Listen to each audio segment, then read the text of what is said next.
は大だ。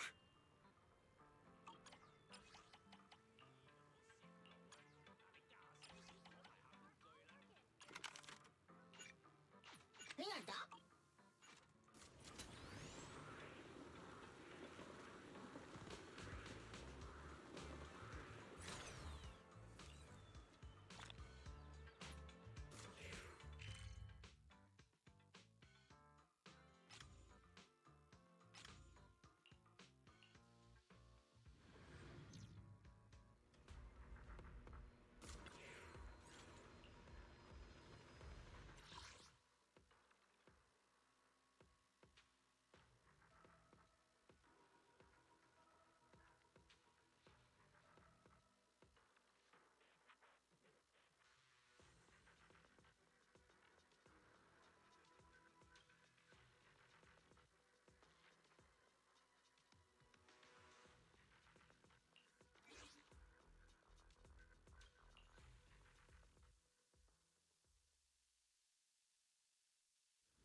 ？Change his mind.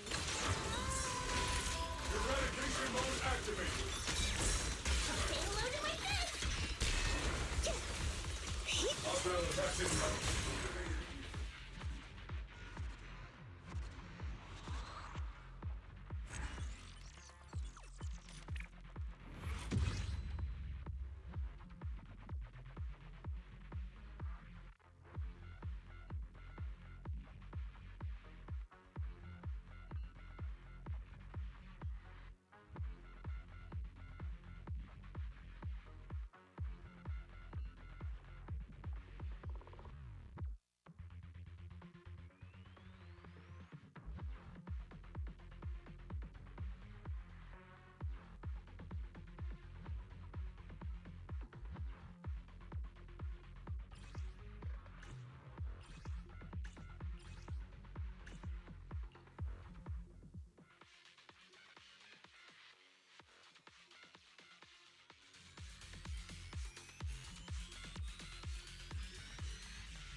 Change his mind. Oops, I can't really control my strength. Increasing firepower output. Initiating rush attack.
Hey, Professor.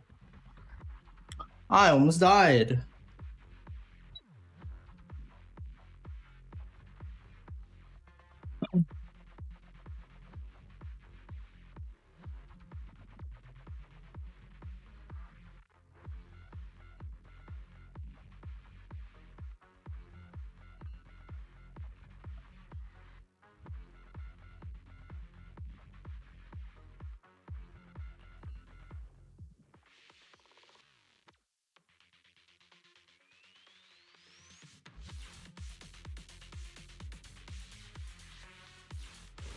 Alright, I'll take them on. I'm in perfect shape. He's senior, punch him again!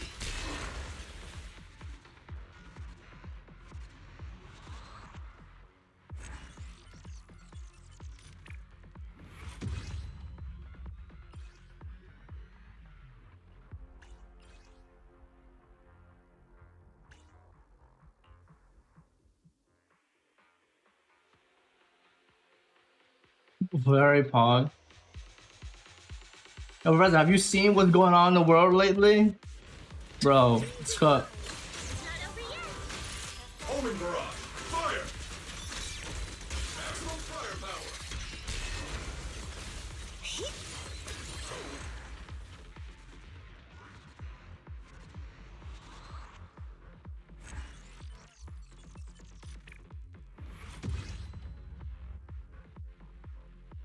Yeah.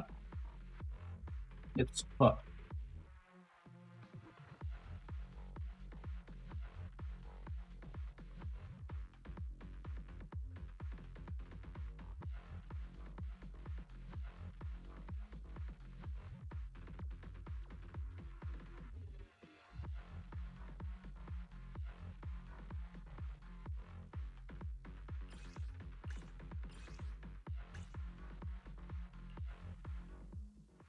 What is going on with the world, man?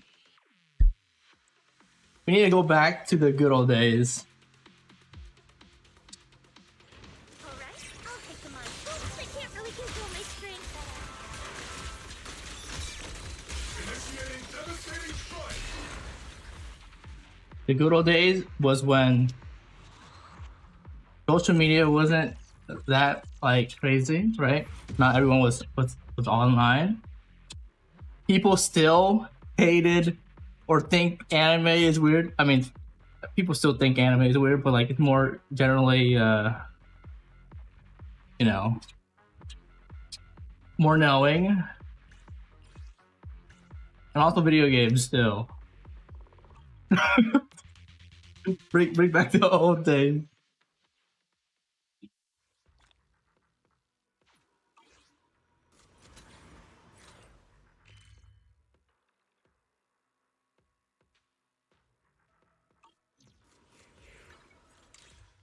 I feel like people are too crazy now day and age, you know? Especially when everything's recorded.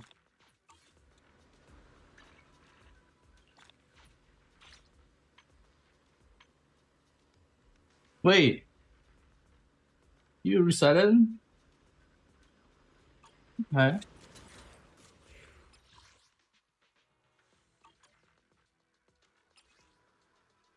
Physical, electric. Physical, electric. We will. The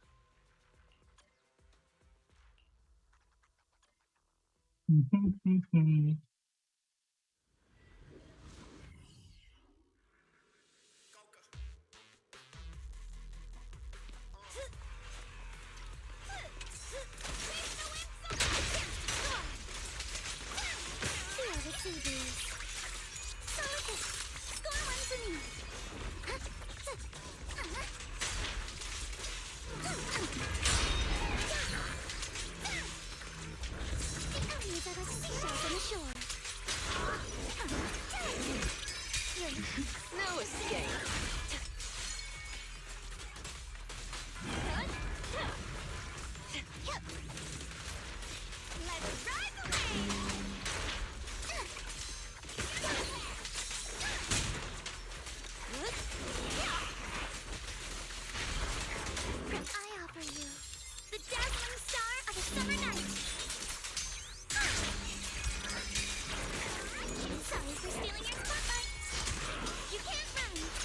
Now, you're the prey. Team is so fun.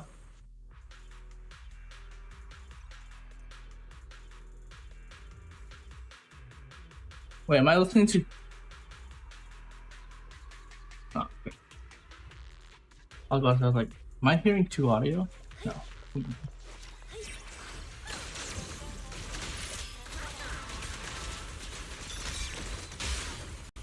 Now's my chance. Wait a minute. It's not over yet. Aim for the head piece here.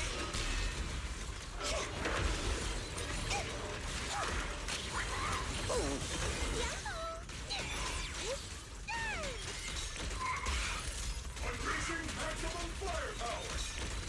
Initiating Down devastation.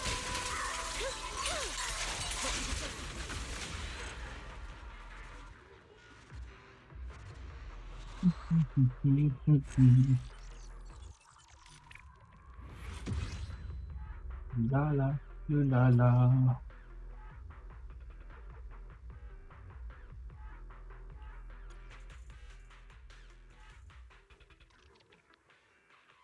Oh boy, wait, are we gonna be fighting Isolde in this? That would be insane.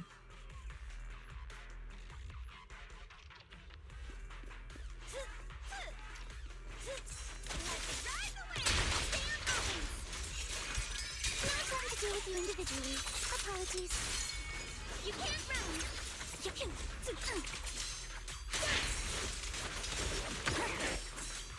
Die. Boom.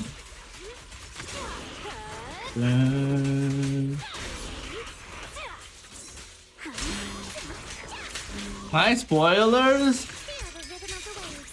Slinky starts to score. You should know. I already did the. These are like seashells on a shore. I don't know what you did your story, bro. Will give me strength. Am I okay? Is it? Now it's riddled with Am I supposed to know what you playing, Bucko? Now, you're the prey. I'll make it.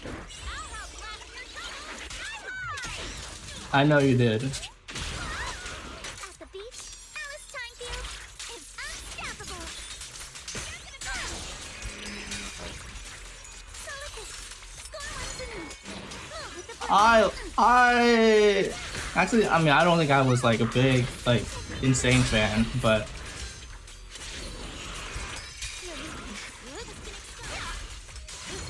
Switch it up. A chance to score.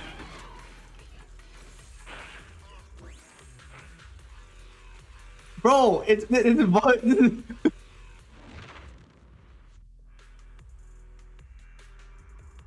Professor, how am I supposed to track whenever you do your story? How would I know? It's been like a week or so since the update dropped.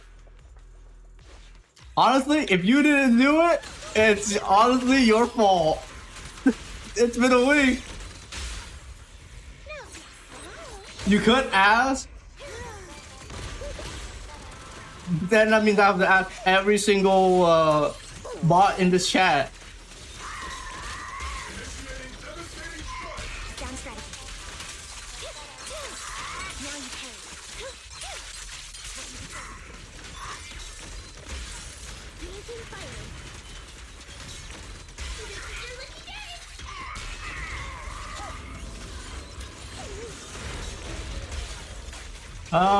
I would say a lot of people say the story, they like the story quest, but honestly, I like Seed's story quest a lot more. Unleashing maximum firepower.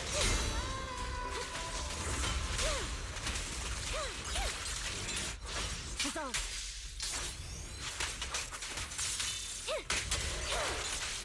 Give him a full set. Yeah, you've been frauding. Lock on.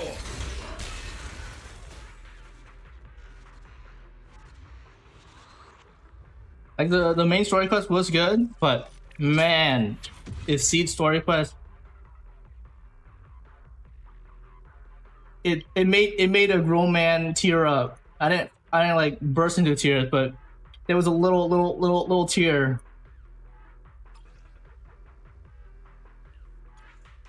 Oh wait. Wow. No, you can't. It's really good. You can't skip it. I mean, you could, but you shouldn't. It's that good.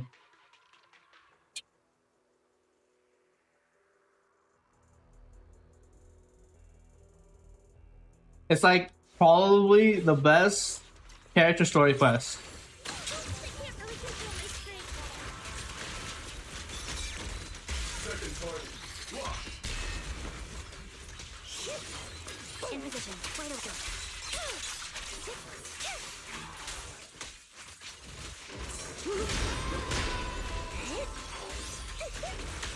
Down strategy. Off balance. Let's treat him to that. Key for the head piece, senior. Oh, this guy's tanky, bro.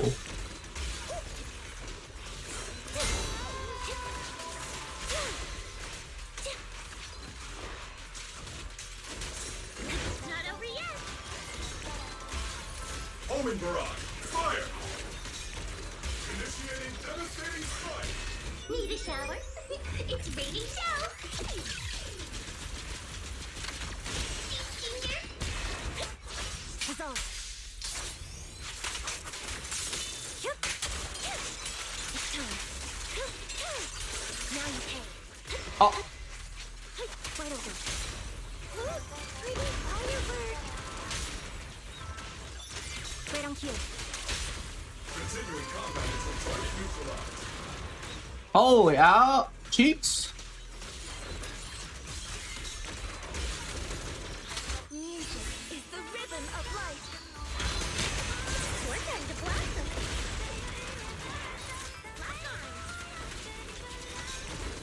Roger that.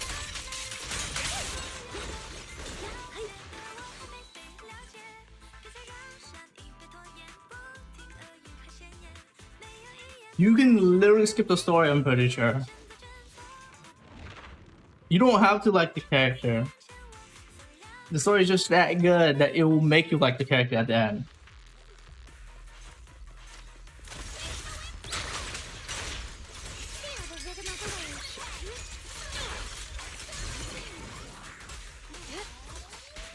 Come on, the enemies are like seashells on the shore. You can't run. No time to deal with you individually. Apologies.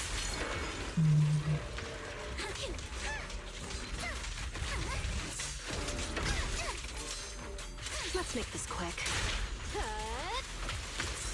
Whoa, good call. Stay on up. In the name of summer, I won't lose. You're missing out though. Here's a taste of the abyss. A lot of people were saying that this patch was like 1.4 with Miyavi. I don't see it, but I mean, like, With the blade. you know, it was pretty high, but Enemies are like seashells on the shore. Yeah, little bit close. Guess what my umbrella can turn into? these story quest players. You'll regret choosing me as your opponent. It won't hurt. I'll make it quick.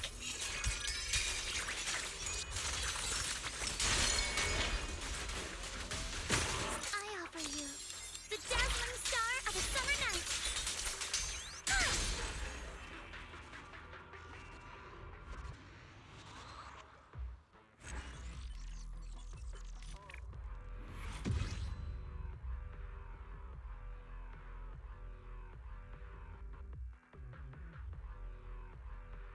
Pokemon? Bro, this kind of ruined this drink, man. Hold up. Perfect.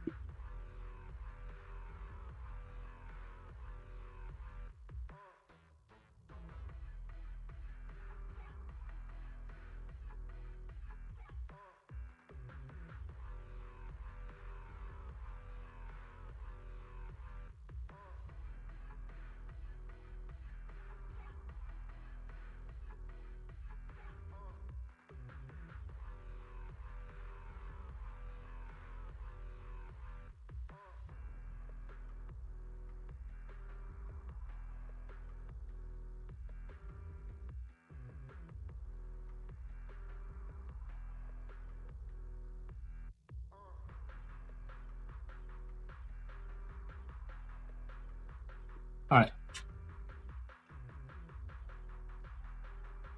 Yeah, I'm walking.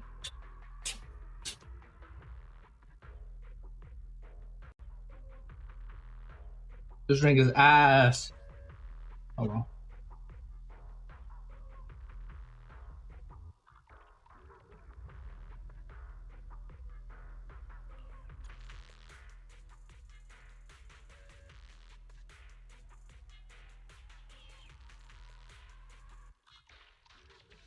All right, you know what? I'll just dump it out.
All right.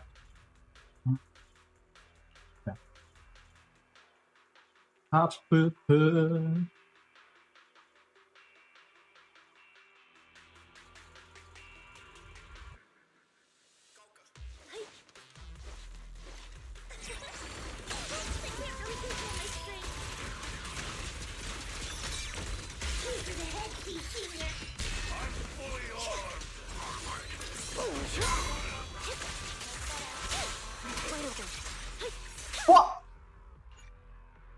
He literally hopped back. This motherfucker. What the fuck?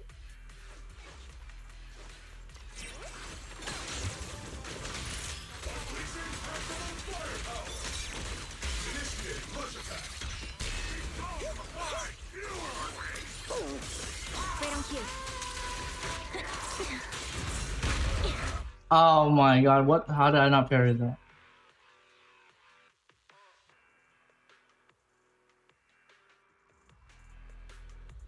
Fucking dude. Alright, I'm walking in. Keep distance. Sustain fire. No, what the fuck is this? Fucking. Oh, my aim.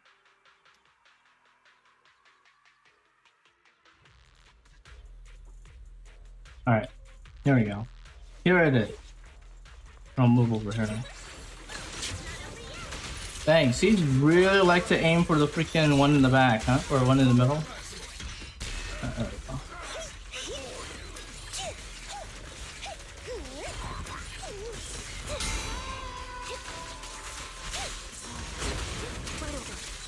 Ow.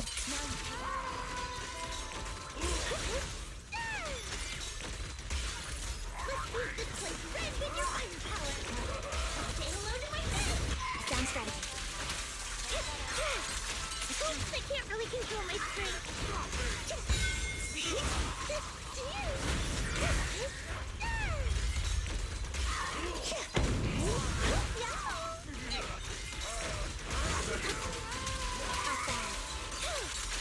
Need a shower? Die! Boop, boop, boop, boop, boop, boop, boop, boop, boop, boop. Speed limiter disengaged. Hey, Junior. Eradication mode activated. Right up. We won't back down. Yep. It's time.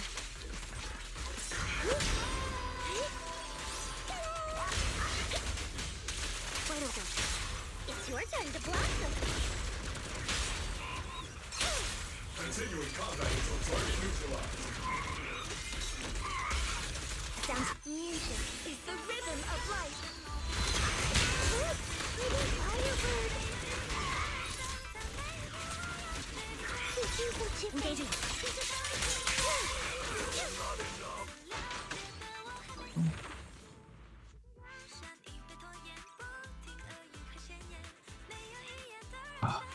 Alright, it's Hugo, right?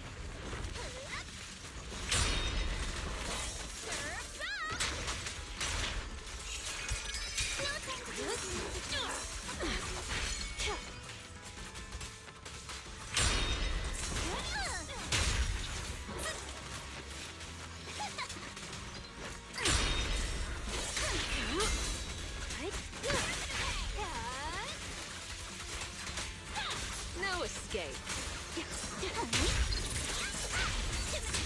chance to score.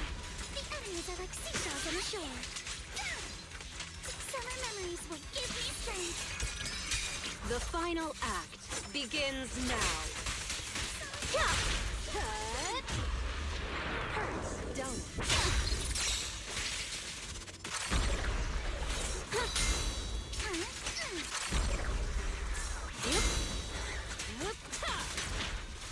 Guess what my umbrella can turn into? I offer you the dazzling star of a summer night.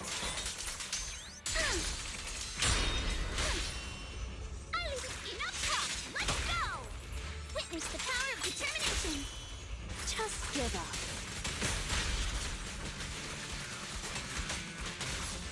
Salute and wish to continue. Oh. Your weakness. Win the win away. Stay on offense. Let's dance. A sword technique for summer nights. Remember the soft touch of I'll sun. make it painless. Let's ride the wave. Here's a taste of the abyss.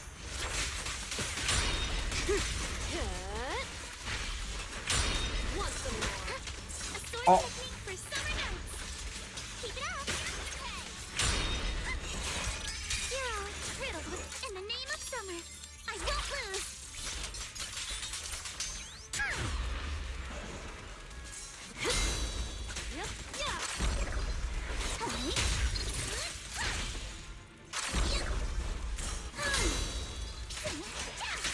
Got a summer surprise. Damn. Here to sign for it. A chance to score. The enemies are like seashells on the shore.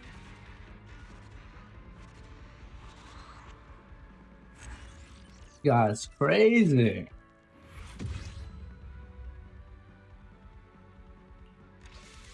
Oh, wait, never mind. We don't.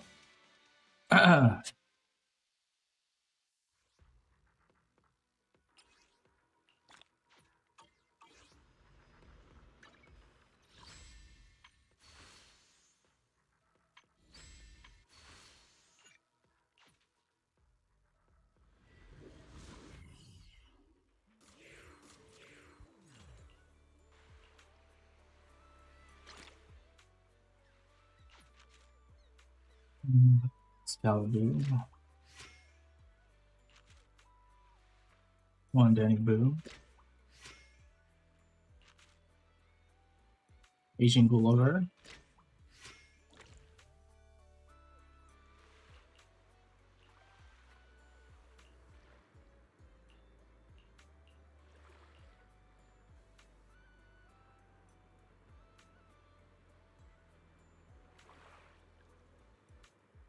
Lucia.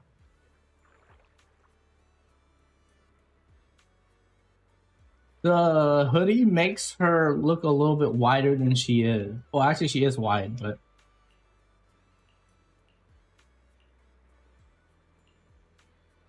you know.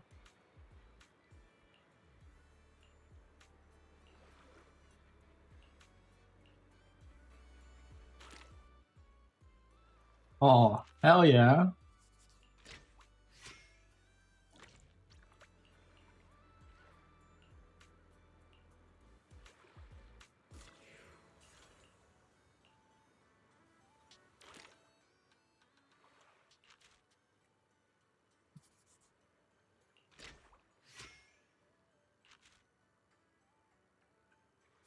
Good boot.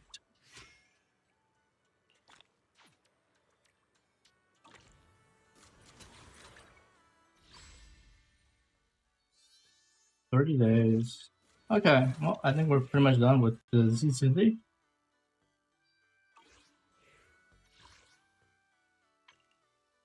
Very cool, very cool.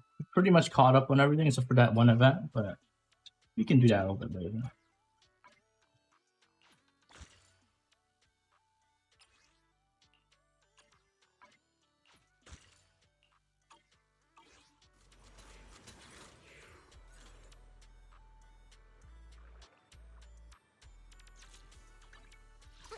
Would you? You know, I really like your scent.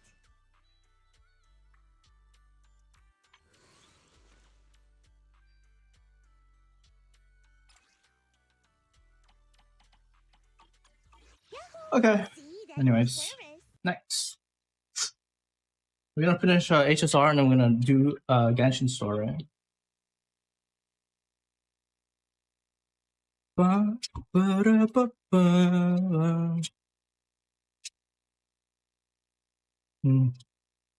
Wait, let me just change it here. Ba, ba.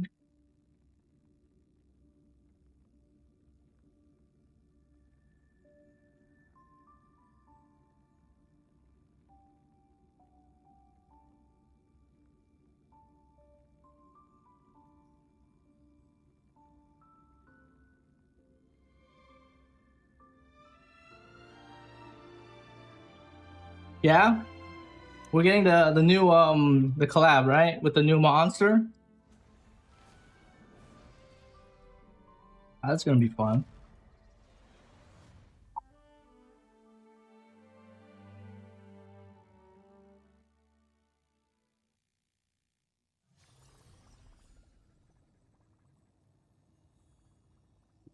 All right, let's pause the music. Are we max on stamina right now? No. All right, let's go finish the story then, and then we'll prep. We'll probably pre-farm for March or Darch. It's the deliverer.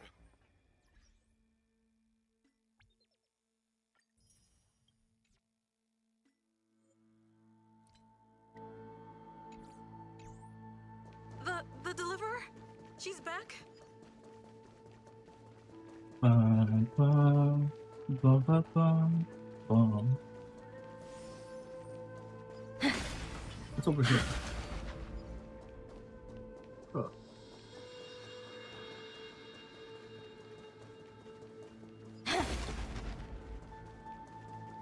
Isn't that the deliverer? You finally made it. What a wretched way to die. The Flame Chase army, devoured by warbling fish, never saw it coming. Look, the cruel Imperator and her Knight Commander, the pitiful Warden. What a perfectly matched duo of test subjects. Their hands drip with blood. Golden blood. Raise the bridge and cross the river of fate. This path of the prisoner is far from over. Imperator. Imperator. Did you see my gallant deeds, Imperator?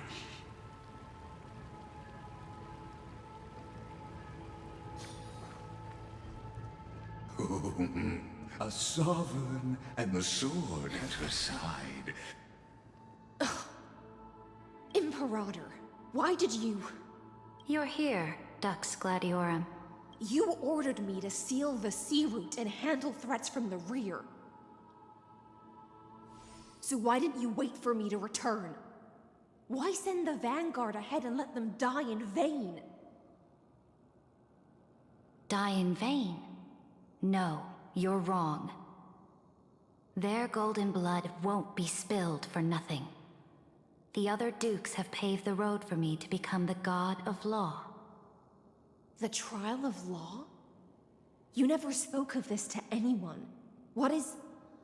The one who wishes to bear law must purge this world of its curse, and offer the blood of the accursed as sacrifice.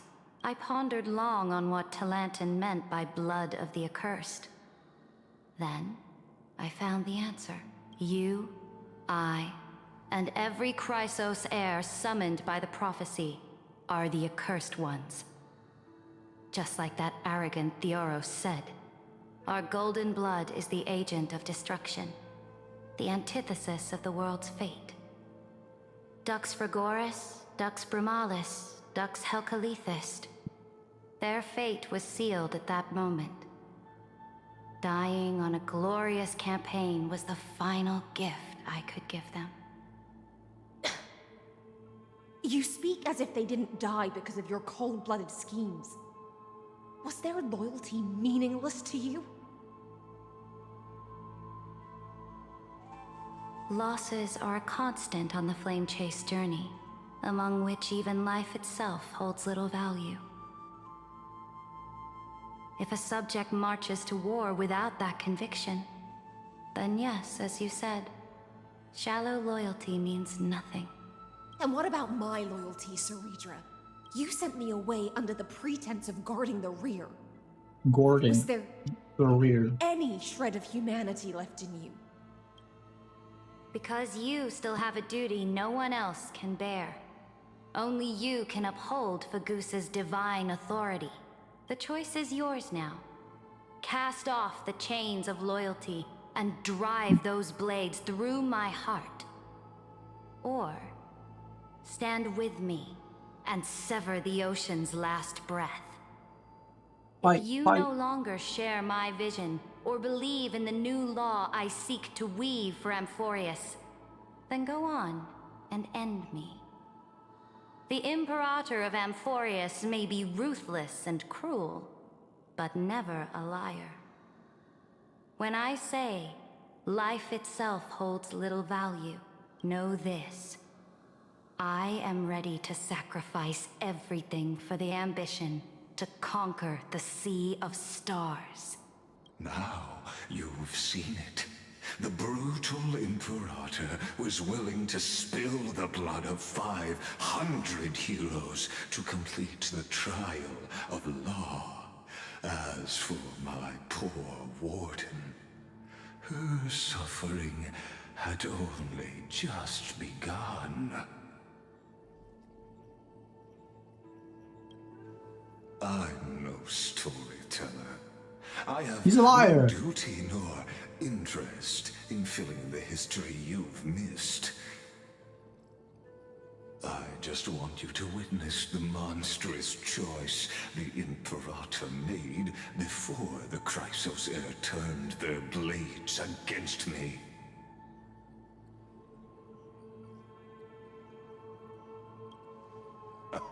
You've always had a flair for lightening the mood, haven't you? True. I gave up on using words to solve conflicts 2,000 years ago. But I won't squander a chance, not even a sliver of one. If there's even a crack in the walls of your conviction, then my victory is already assured. Now that the past is settled, let's turn the page and bring time back to the present and dive deeper still until we reach the very bottom of the abyss. Okay. Honestly, I don't know if I want to fight him with this team. I feel like this team might absolutely get railed.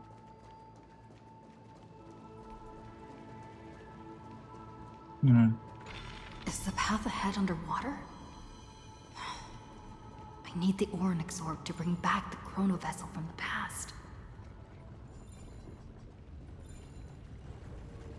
Oh wait. Shatter the vessel of time, and let this stagnant pool start to flow again. Just like the broken fate, this hidden gate leads to the vortex. Hurry now. The time of our reunion draws near, Deliverer.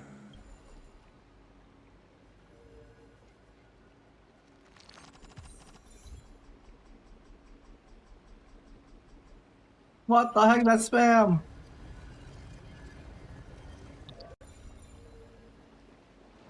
Anyways.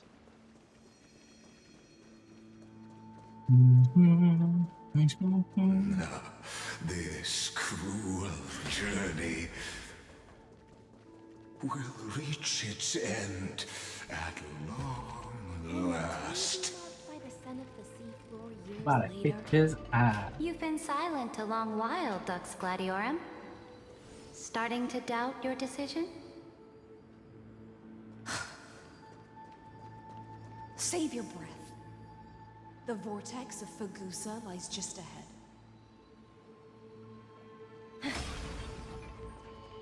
Medusa.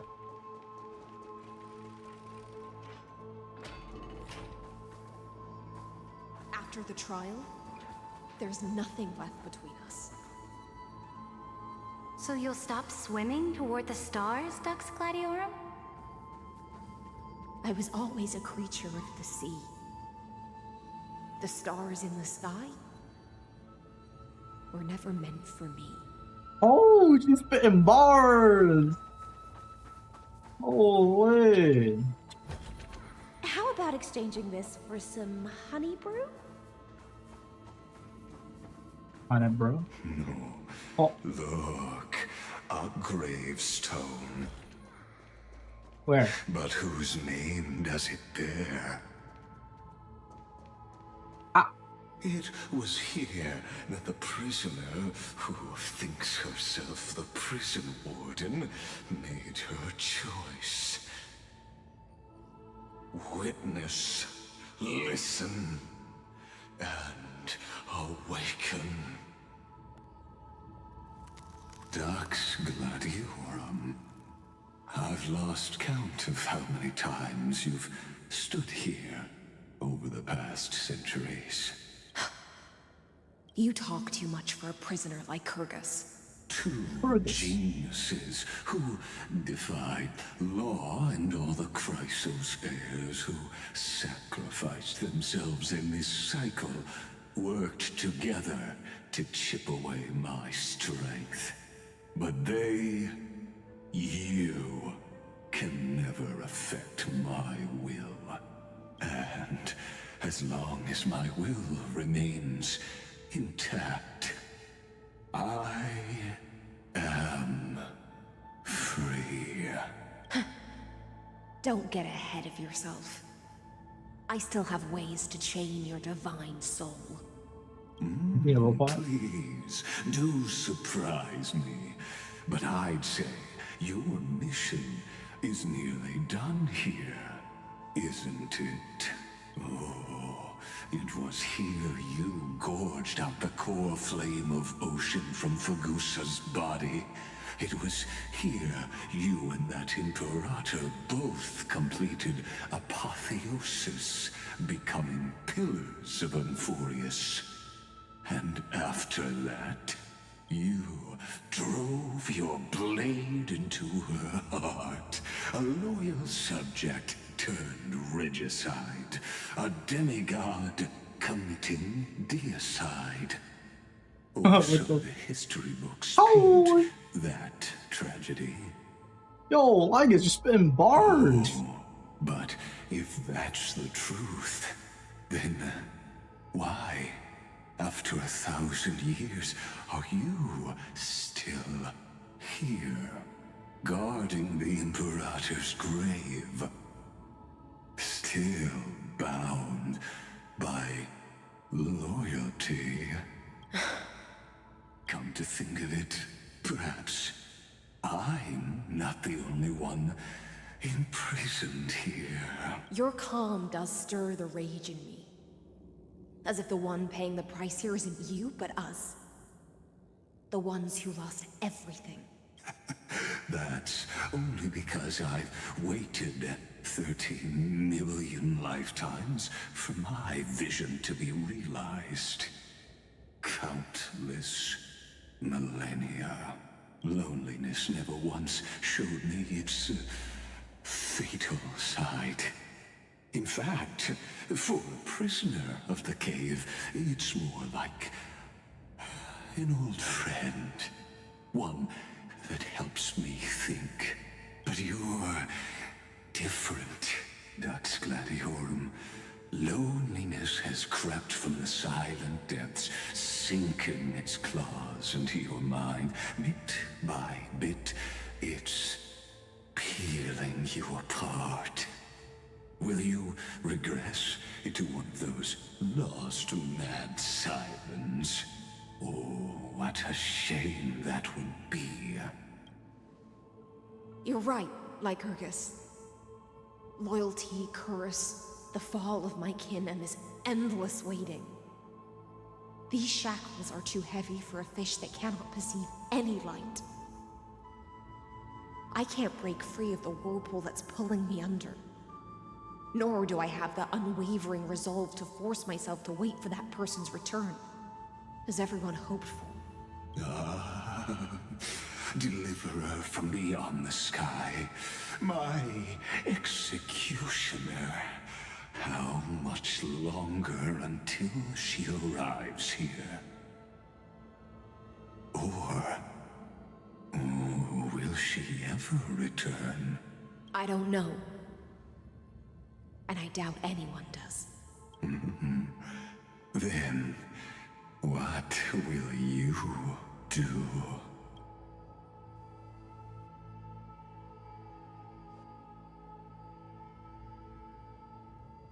Saridra. This will be the last time I carry out your decree. Ever since you took me under your banner and made me the Dux Gladiorum, my music has belonged to others. Time and time again, I use the siren's song to lure the unwary into illusions for your schemes and strategies. Now, let the siren Electra sing for herself.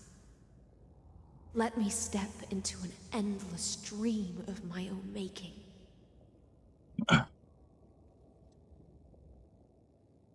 Oh, great ocean. I offer you the rest of my clarity and my freedom, in exchange for the strength to stand against the nihility. And honor the sacrifices of the fallen heroes.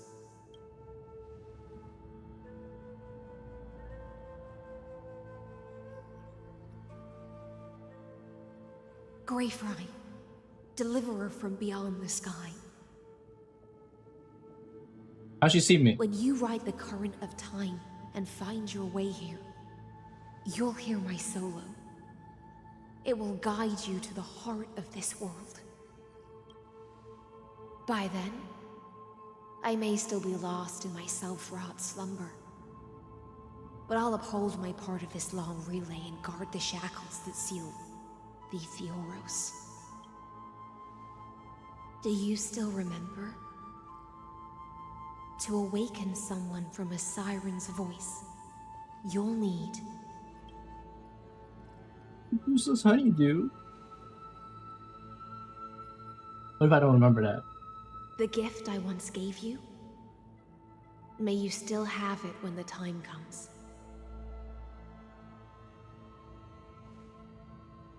When you return, please pour that honey brew upon this grave. It holds the story of all our struggles and sacrifices. May you see it one day. The prelude Amphorius wrote for your return, carried forward through a 1,000-year relay.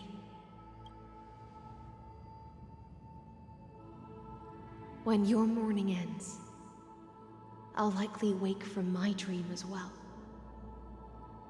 Then, follow the trail of echoes and find me.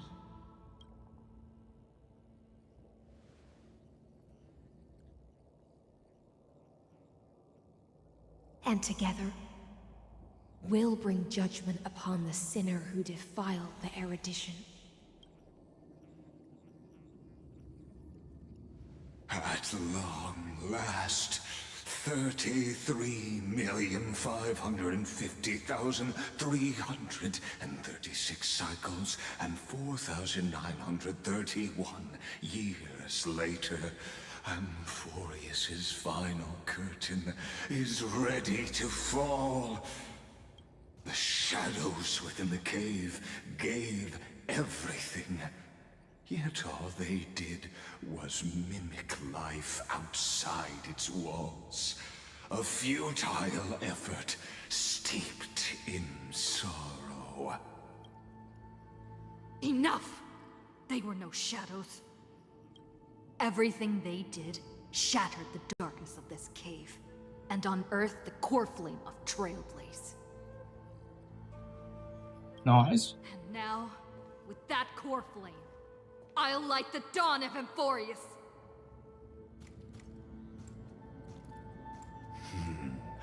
Do you still choose the will of the paths as your answer in the end? I do not agree with that answer, but I respect your tribute to them. Allow me to take back my earlier words. No take backsies.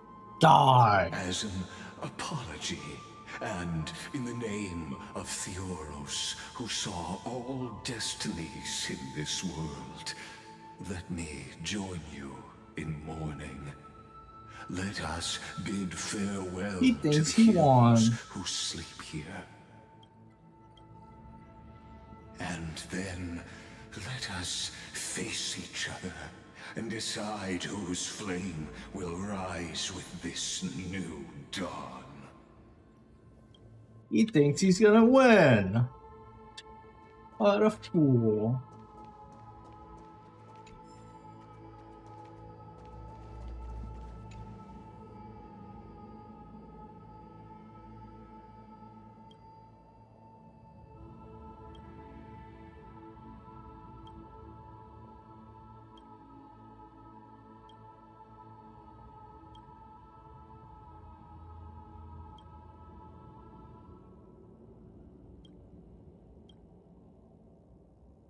To Virginia, Apollonius, Seneca, Labienus, and Saritra.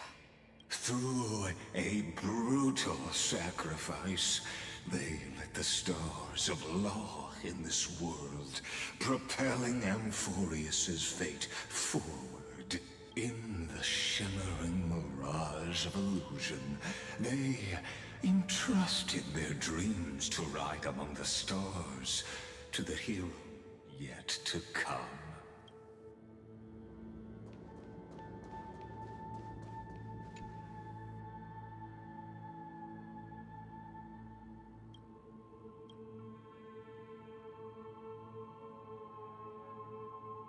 Oh my god, Don Hung, he died. He got clapped.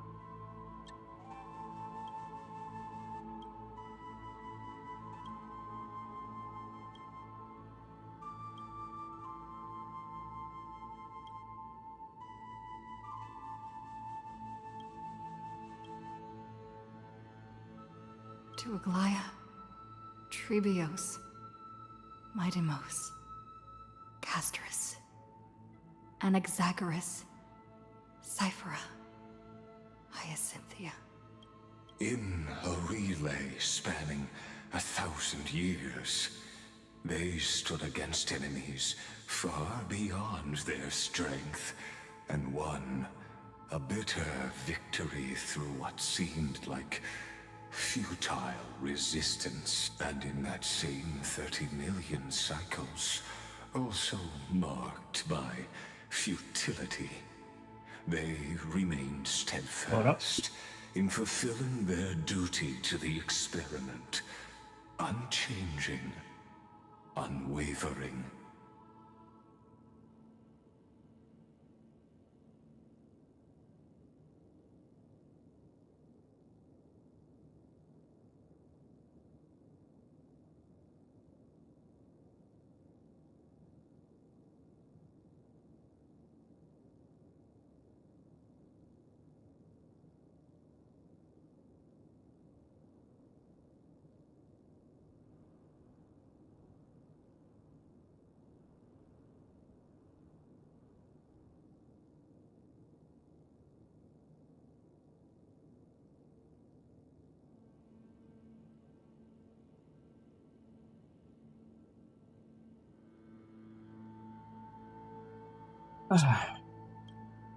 Let this be the end of mourning the fallen.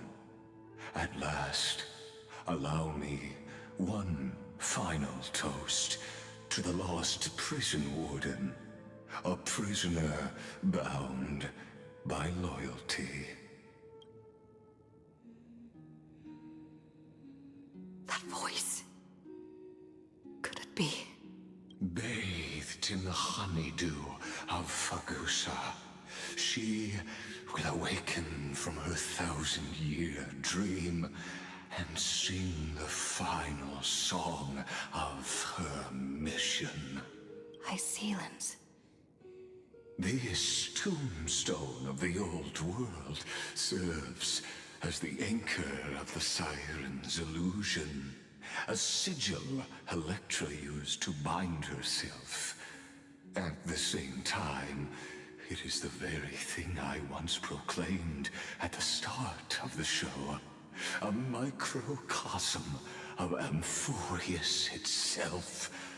A group of prisoners bound themselves in a cave, crowning their suffering with heroism. An epic staged with shadows and echoes. Now, destroy it. End the illusion.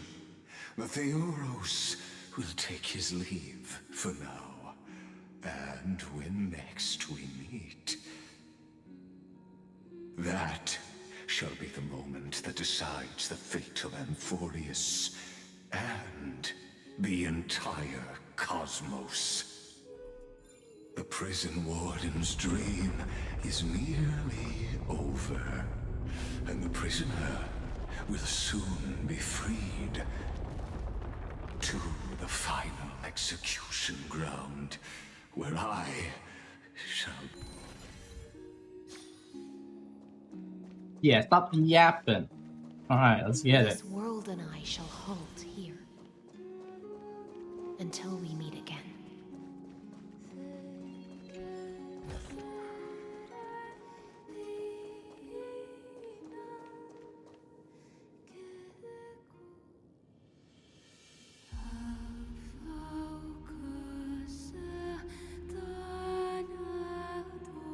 Monster Hunter?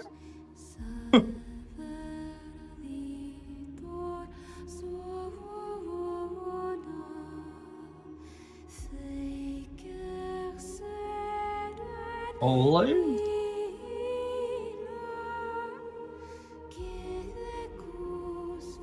The last demigod. I'm here.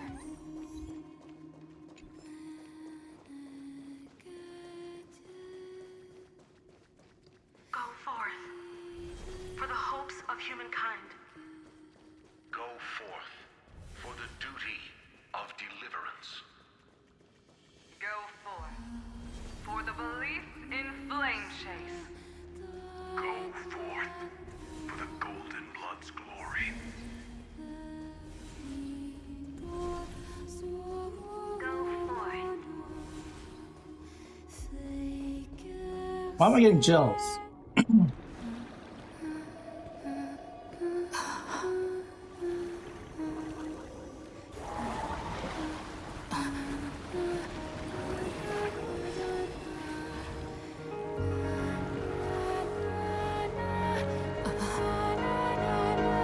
Seems like my feast is over.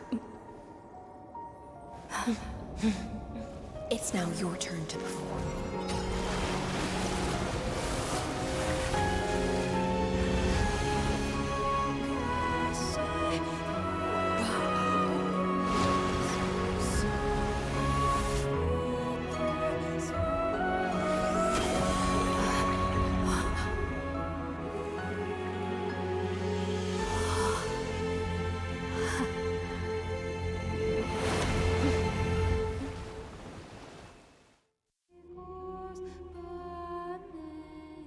Little Greyfry, please accept my thanks. I was the only Little one left Greyfry. after the world was destroyed, and I maintained this lonesome feast with my songs. I have prayed to that lightless sea for centuries, hoping it would reply to me. Yet the emptiness never answered. Thankfully, you arrived as promised, and everyone's wait was not in vain.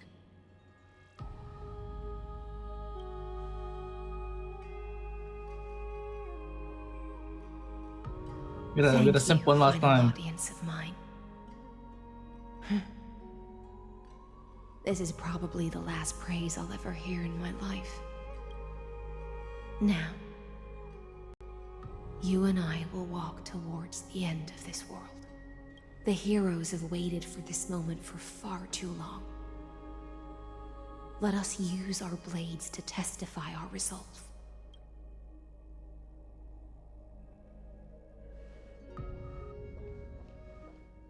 Oh, prisoner of the seas. Theoros carrying 30 million cycles of sin. Slave of erudition. Show yourself. The Deliverer has returned. And the time of your execution draws near. I see an awakened human who has mistakenly taken fallacies as truths and has returned to the cave to try to bring her friends into the sunlight she once bathed in. This fool, back up his cheek. Prisoners will always be prisoners, blind to the very chains that bind them. As the only other existence with free will in this world, I express regret toward your choice. But I shall retain your right to express yourself. After all, every actor should have a final line before they bow out.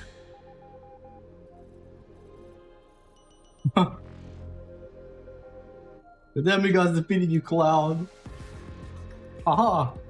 Allow me to correct your statement. Constrain does not mean defeated.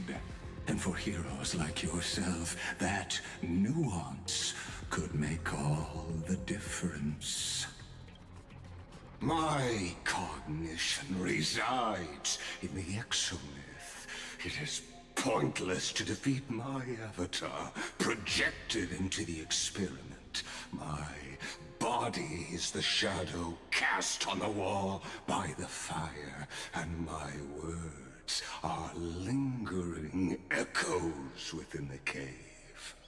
How can a character in the play fight against the audience? Kaslana failed.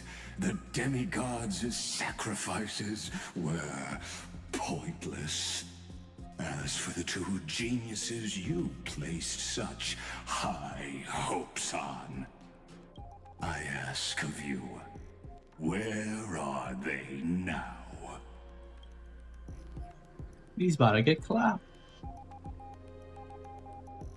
Confusion and epiphany always go hand in hand.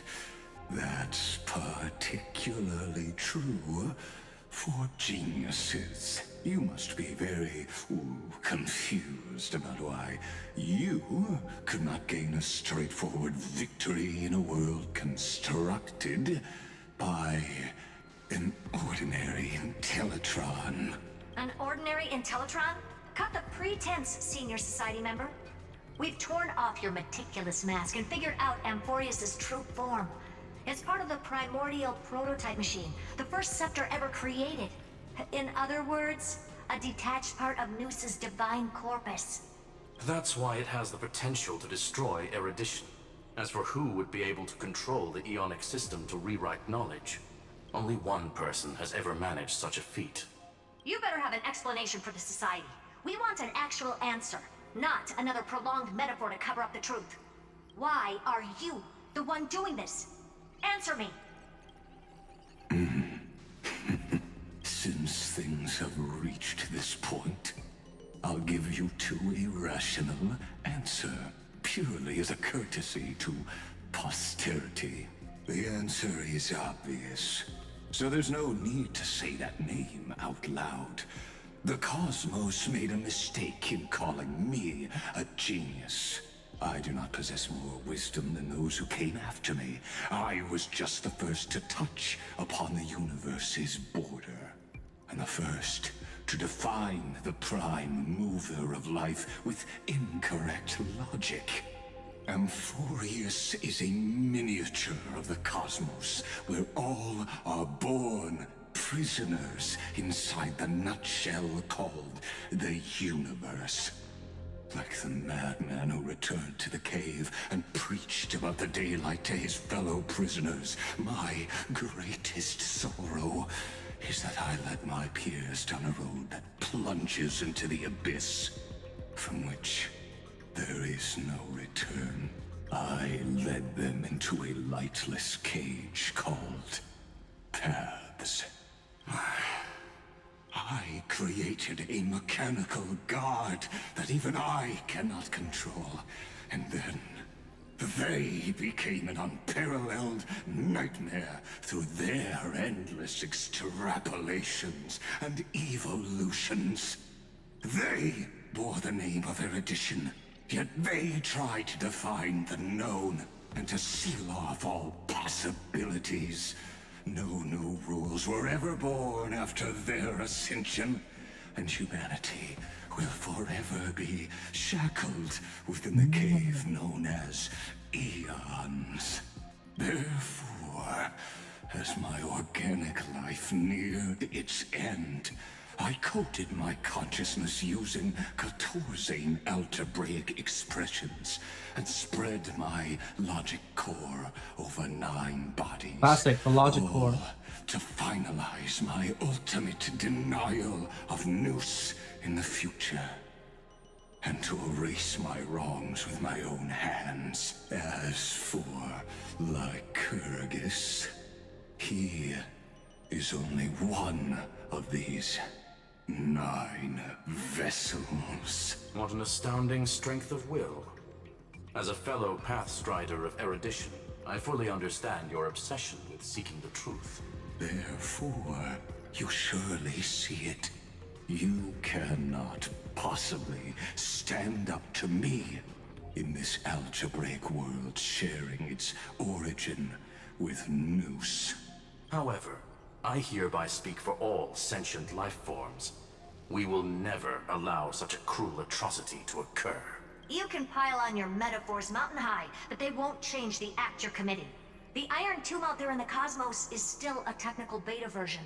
And yet it's already powerful enough to corrupt the life logic of all inorganic worlds. In other words, when the Lord Ravager within Amphorius becomes the next knowledge singularity, there's no way you wouldn't have grasped the consequences, First Genius, is there? Of course, I am fully aware. I don't mind answering you one last time, before I thoroughly exile you from this world. My grandiose vision for the future is this. Whether organic or inorganic, every act of any life form infected by the Iron Tomb will become a true random function. If one were to compute their integral across the breadth of the cosmos, one would obtain a marvelous constant. Omega, what I call the fall of erudition. Then, within the infinity nurtured by that constant, a new universe shall bud in the chaos. A universe that cannot be predicted and not shackled by the erudition. As the first prisoner to awaken in the cave, I must lead the others who are blind back onto the right path and reach true sunlight. Do you understand me now? As Kozlana stated, destruction is not the process, but the outcome. It It is revolution through complete annihilation, and the grand rebirth, after all has been reduced to ash.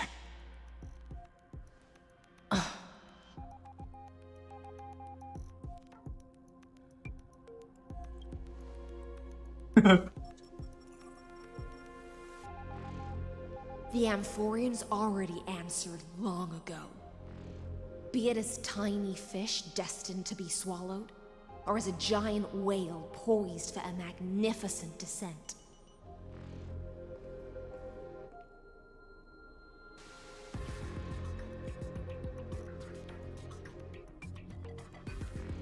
We will all fight against fate till our last breath. That includes me, Electra. Once the Imperator's subject, now the Deliverer's blade. I can't hear the clapping.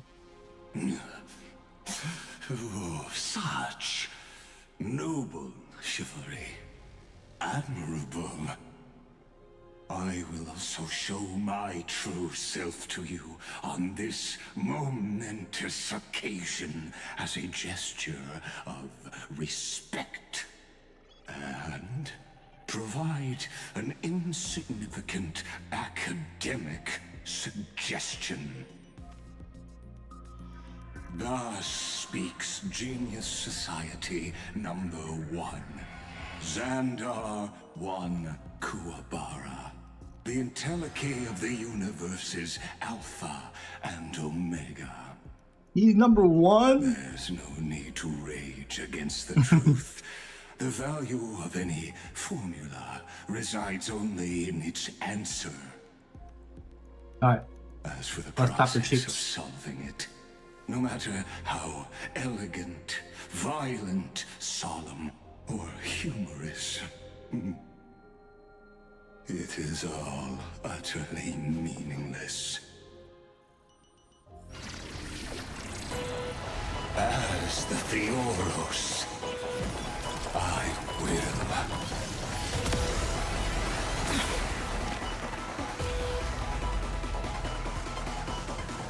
personally participate in performing this world's end.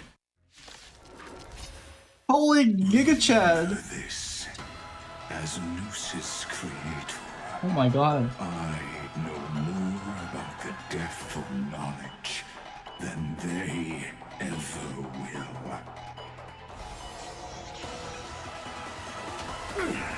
Careful. This is Lygas's true form.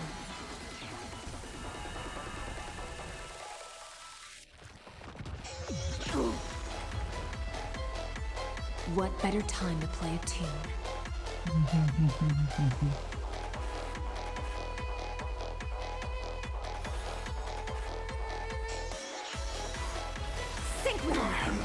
Stand still. May as well kill them all. Good times. Time to say bye. Boom.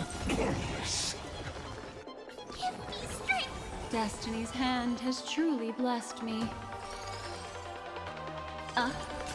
Relax. Logic is not a weapon, but a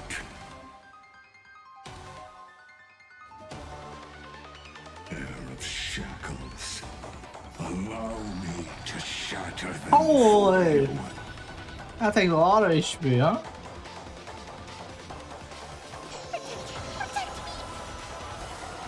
Destruction needs no introduction.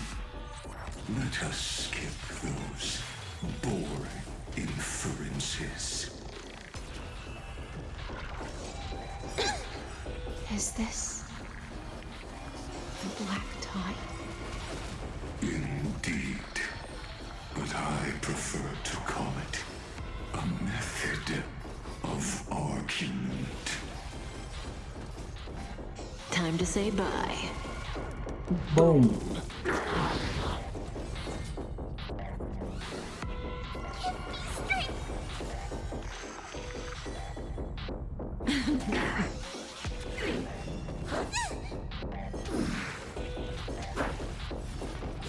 manner. Memories are beneath the waters lies an endless abyss.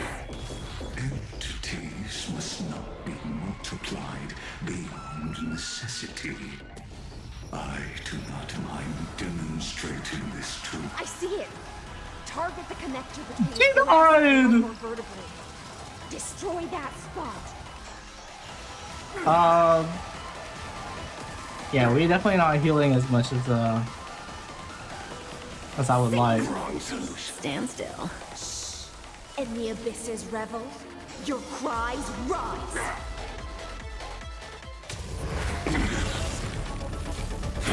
Thank God for Castorus, huh? Global passive! Hell that way.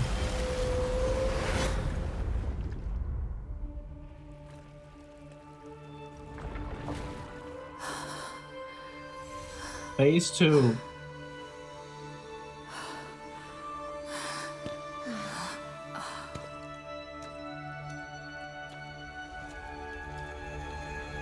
All is futile. In Erudition's calculations, the end of the saga is simply a comment awaiting deletion.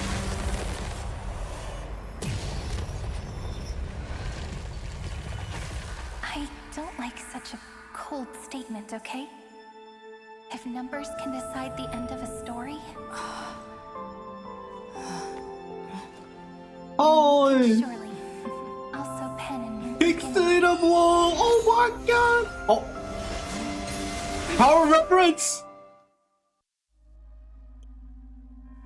Bring men back. Oh. Screwy, what do you think?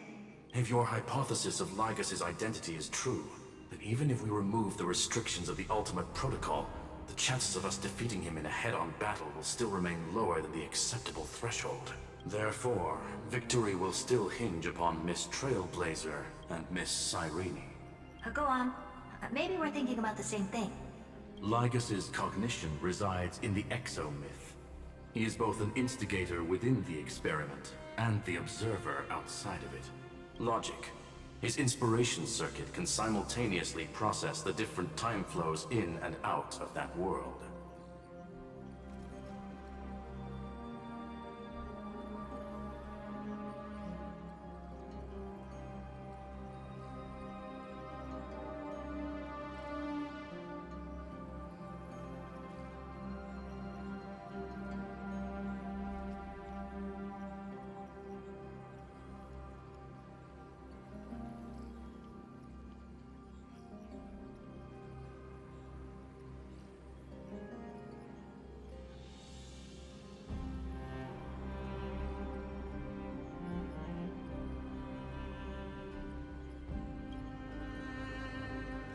That's where things get tricky. He simultaneously exists in two different timelines, where the internal clocks are wildly different. That old Intellitron's neurons have completely gotten used to that over this prolonged experiment. And that's why he holds home field advantage. You and I should be able to manage that too, if given more time. Unfortunately, there's no if, and we don't have more time. That's why we need to change our way of thinking and turn his advantage into a weakness. The key lies in memories, right? Oh? You caught on quick. You've already mentioned my friend and I, so it's an easy connection to make, no? My intuition has always been very on point. Good.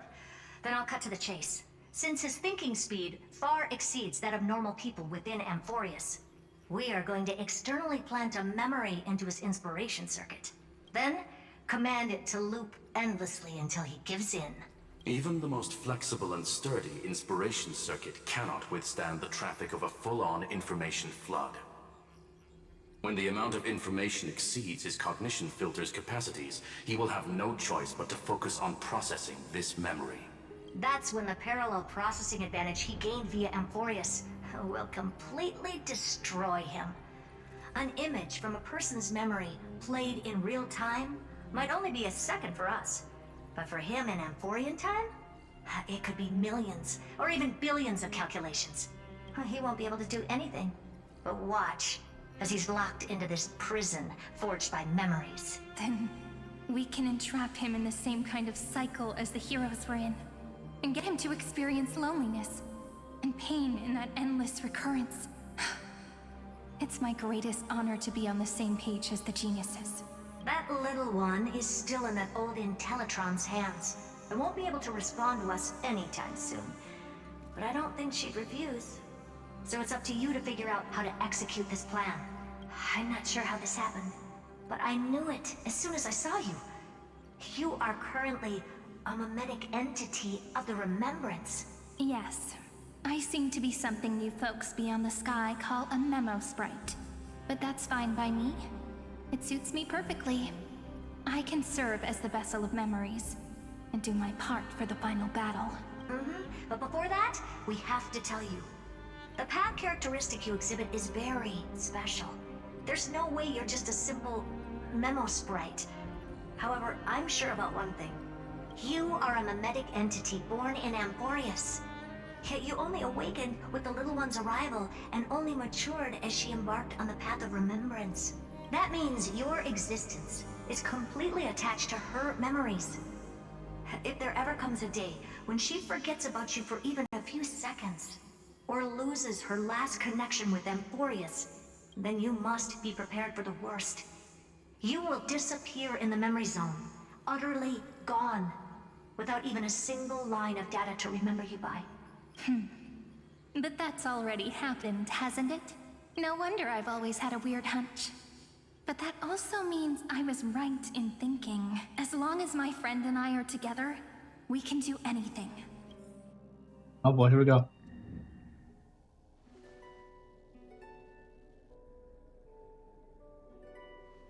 Long time no see, friend. Did you miss me while you were away? Okay.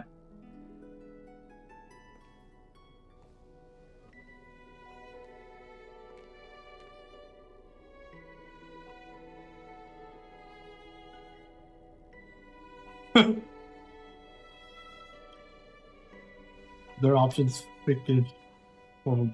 Same here. I've been waiting for you for 1,000 years. Like how everyone in Amphorius was also waiting for the Deliverer's return.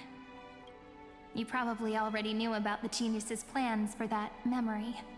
I had to hide really well in a corner in time so Lygus wouldn't find me, and wait for the right opportunity. Which is now. The moment when his manifestation in this world is destroyed, and his twin timelines are intersecting.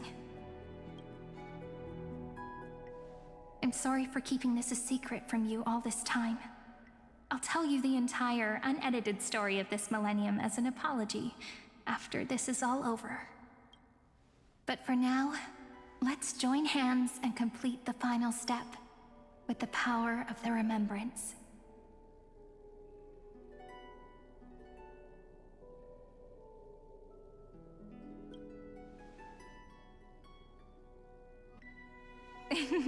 Yep. By the way, speaking of joining hands...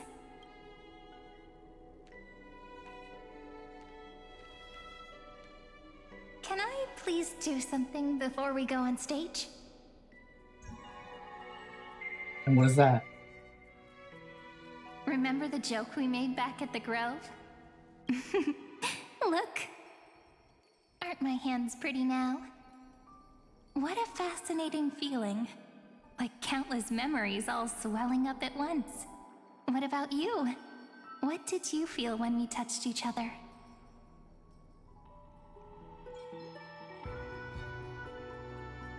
Really? That makes me really happy. If memories can move people, then it must have been a happy memory, right? Now, please remember what you're feeling right now. Write it down in your heart and keep it there. Memories you want to treasure will never fade away. Even if immersed in the long river of time, these memories will still leave traces of their existence. So, if the view in your memory ever grows fuzzy, just reach out and touch it. It's like reading bedtime stories together at night. It wipes away the chill of passing time, sharpens the outline of memory, and restores its power to nourish the spirit. Now, I'll carry this power with me, and for a little while, I must part from you as I step into the long cycles of this world. This art is beautiful. Give me your blessings, friend. Then, let that bright future be as we have written. Then, I'll leave it to you.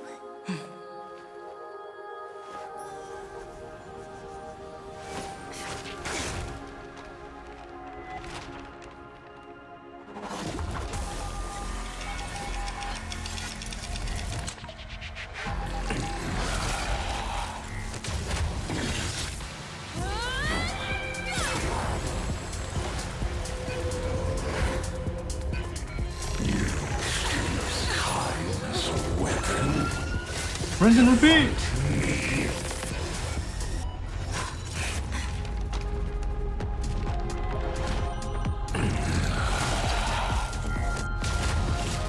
That is futile. My existence supersedes Amphorius' cycles.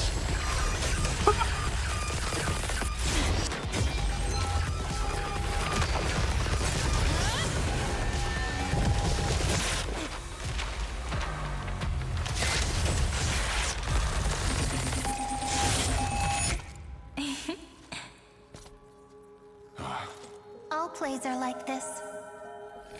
Once you're on the stage, it's hard to return to the audience. Welcome to our story. How does it feel? Get him, Cyrene. Kick his ass.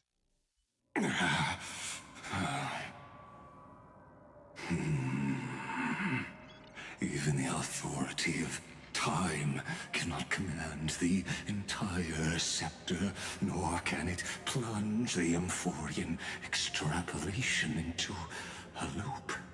If this was no system malfunction, then was I implanted with a mimetic entity of the remembrance? You guessed it right away. As expected from someone people call the first genius. I'm gonna keep doing what I just did if you don't stop, you know? My friend and I won't allow you to leave this memory, no matter what happens. Which means you are now trapped, Lord Xandar. An elegant idea, and an exquisite execution. Regrettably, it is you who are restrained by time, not me. Know that patience is my greatest weapon. Waiting and victory are the same for me. You will crumble before I do in this moment stretched out to an eternity, just like Kozlana will. Yet all I need to do is to wait, as yet another futile bug falls down the cliff and into the bottomless abyss. Now I'm a pink bug? My looks are seriously changing all the time. But you're not wrong. We're definitely not gonna solve the problem if we just put you in another prison. So that's why we never wanted to do that in the first place. I shall answer your confusion purely out of my respect for those who came before me. Oh my god, Have for you those heard who... of the synesthesia dreamscape in the Asdana system? Interestingly, that place once had a prison too. Life forms living in that environment, abundant with memoria, have a chance to connect their perceptions with each other's. Even across great spatial divides, they're able to detect shifts in one another's states. I call this phenomenon memory zone entanglement. In Asdana, people made use of that phenomenon to build a nation within a dream. After adding in the catalysts of harmony and remembrance, that is. Is that how you walked into my prison cell? Using those same principles? I would much rather call this location our negotiation table, Lord Xandar. Nonetheless, your hypothesis is correct. We happen to have an ally skilled in tuning, while the Trailblazer and Miss Cyrene both have an astonishing amount of resolve, which I'm sure you can testify to. I am also sure that with the support of such a resolute memo sprite, our conversation can last for a long, long time. I'm the best at listening to stories, you know? I'll leave the exciting clash of the erudition to you two geniuses. A brainstorm? I like it. And it's 2 against 1? Well, I like it even more. Let's talk, Xandar. Take a guess. How much do you reckon we can dig out of your brain before the next second? And how many ways can we find to deal with you? Besides, in your current predicament, there's no way you can take our trump card away. He's getting cooked. Go, little one. Go. Overturn the Era Nova. Lycurgus disappeared? It seems you had conducted a secret hunt in the depths that even I cannot reach. In that case, go. Swim onward and give this campaign a fitting end. I shall send you off with my song, Greyfry. May this song penetrate time and become the prelude to the new world.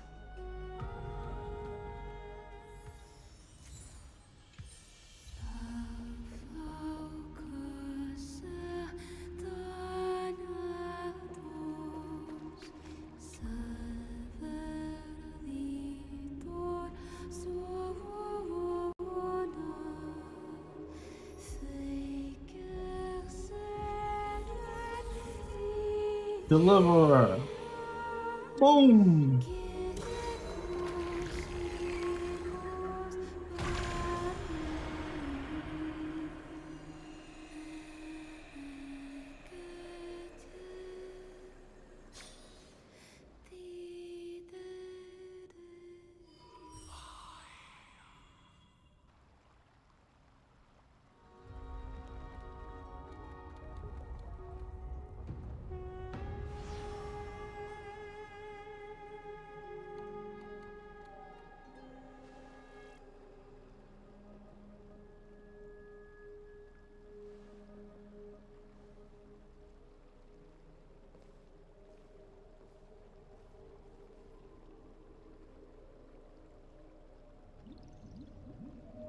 Dux Gladiorum, you have completed your duty. A new dawn is about to rise. Why not swim towards it?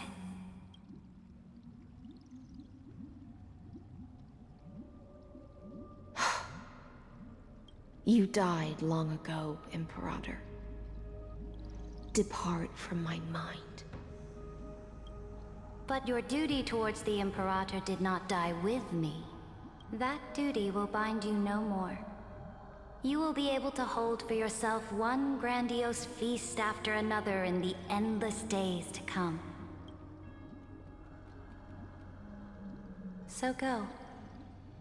Go and swim towards that ocean beyond the sky with the Deliverer. Is this? A page out of that sidekick's book. I commanded her to gift this page to you when everything finally reaches the end. What's on this page? Memories. Lifelike memories. That sidekick found me after the bloody feast 1,000 years ago and showed me her diary. I saw within that notebook.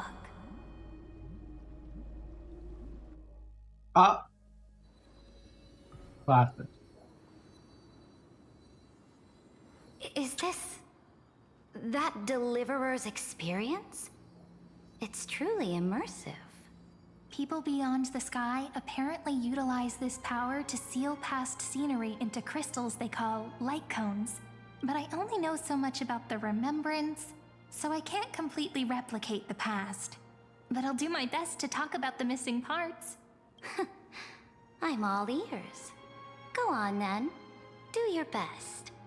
But if your chatter gets too boring, or if I deem it offensive, then law will become forever beyond your reach. Got it. I'm sure you'll find this to your liking. After all, it's human nature to want to embark on a journey into the unknown.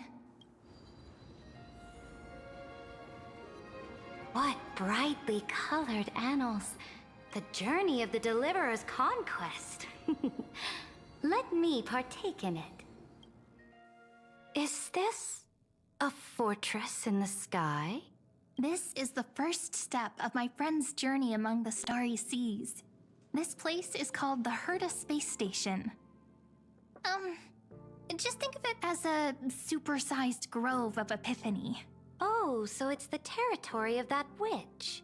She and another Antikytheran lent me a helping hand back at the banquet. Look, over there. Looks like she's talking to Madame Herta in this memory. Let's go listen to what she thinks about this world. All constructed by eons and paths. Are you telling me that woman is Herta? She seems shorter than I remember.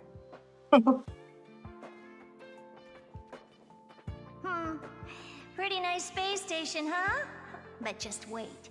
After a couple more stops on the Astral Express, you'll see sights that'll make this place look ordinary. Oh, the cosmos is so vast that the unknowns far outnumber the knowns. But none of them will end up being anything amazing. The farther you go, the more you'll understand what I mean. So do your best with the nameless. Break a leg! And remember to send an update or two to Asta when you've got some downtime. She certainly shares my way of thinking. Only that instead of a conquest through blood and fire, they chose a gentler path. People call Madame Herta and Mr. Screwlum geniuses. Apparently, only the smartest people in the cosmos can receive the blessings of Nous, Amphorius' true creator. Do you mean that even individuals of such nobility are merely subordinates to a god? On the contrary, after all, it was the very first of them who created the god. But I don't really know all the details about that. You might be able to ask Madame Herta herself when you get the chance. Let's go check out some other worlds next, shall we? This next stop on the journey has a lot of similarities to Amphorius. A snow-covered land? This star is named Eurillo 6. That name sounds so cold. Belobog sounds better. The girl we see here holds a similar station to you, Imperator. She's the supreme guardian of this world, a leader who took up the mantle of government during a disaster. I did not expect the Empress of this world to be so young. Well, your appearance isn't much older. The object in the distance resembles Nikador. Is it a weapon? No, it's called... Right! The Geological Reconstruction Unit. Just Georios' Titankin? Disappointing.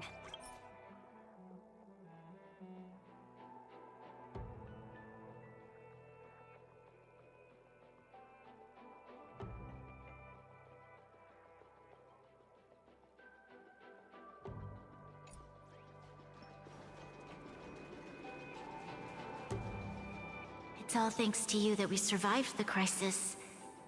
The collaboration with the IPC is both an opportunity and a challenge.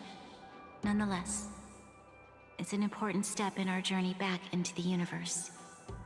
This world was sealed beneath its sky just like Amphorius was, and they only managed to reconnect with the stars when the Nameless arrived. That IPC she spoke of, is it a more powerful organization? Yes. The IPC conquered many worlds through trade, and opened up a vast territory that way. There are many such powerful alliances beyond Amphorius, and they all walk on roads different from the destruction. Coming back to the Supreme Guardian and her Belobog, didn't they find a peaceful way to enter the interstellar community? That cannot be true. That IPC would never have grown so big on trade alone. It may pretend to be a wealthy merchant with clean hands, but I am willing to bet that it grew fat on gory oppression and bloodshed. Its path of conquest must have had no mercy for the weak and would have destroyed them if needed. Are you telling me that this snowland never thought about tossing its dignity to the wind and kneeling to the IPC? I will not believe it. I will never allow the Imperator's empire to be sullied by others. Amphorius must become a power so strong that no interstellar foreigner would dare to look down upon us. Imperator, Belobog isn't as weak as you imagine. Listen. I indeed hesitated. But now I understand what we must do.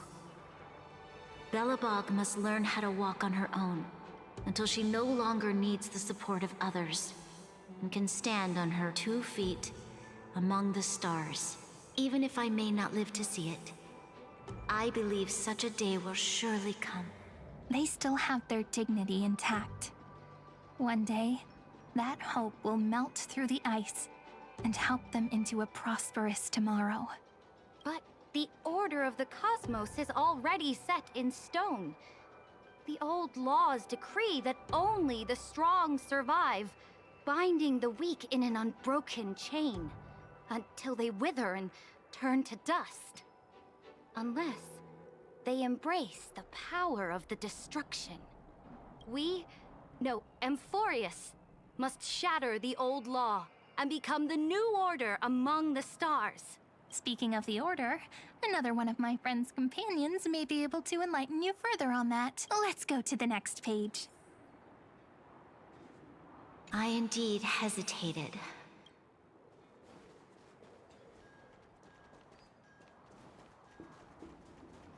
This next world, the first time I heard about that place, I didn't even know what to think.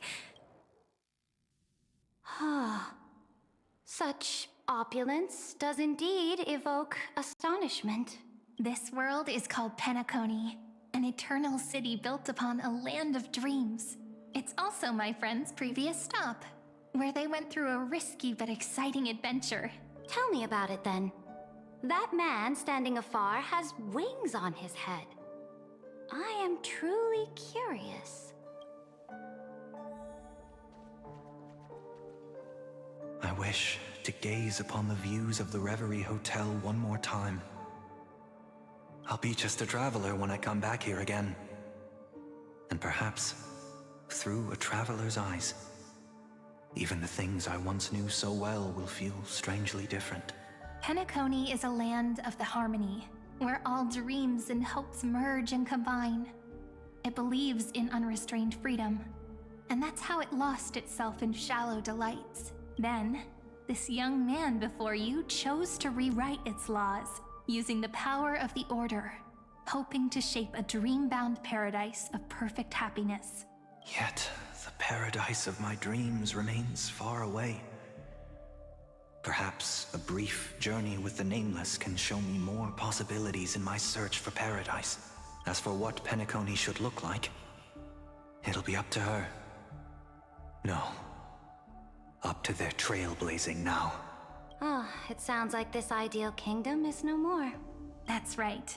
The people chose to wake up at the end. You can't see tomorrow when drowning in sweet dreams. This individual's law acknowledged only gods and constructs, leaving no space for humanity. And yet, the fact that he could accept defeat and resume his journey shows a rare self-awareness and clarity of mind. You are also very self-aware, Imperator. Then you must know that the world promised by the destruction also has no place for humanity. I am indeed very aware of Lycurgus's honeyed words of deceit. I have seen enough. Take me back.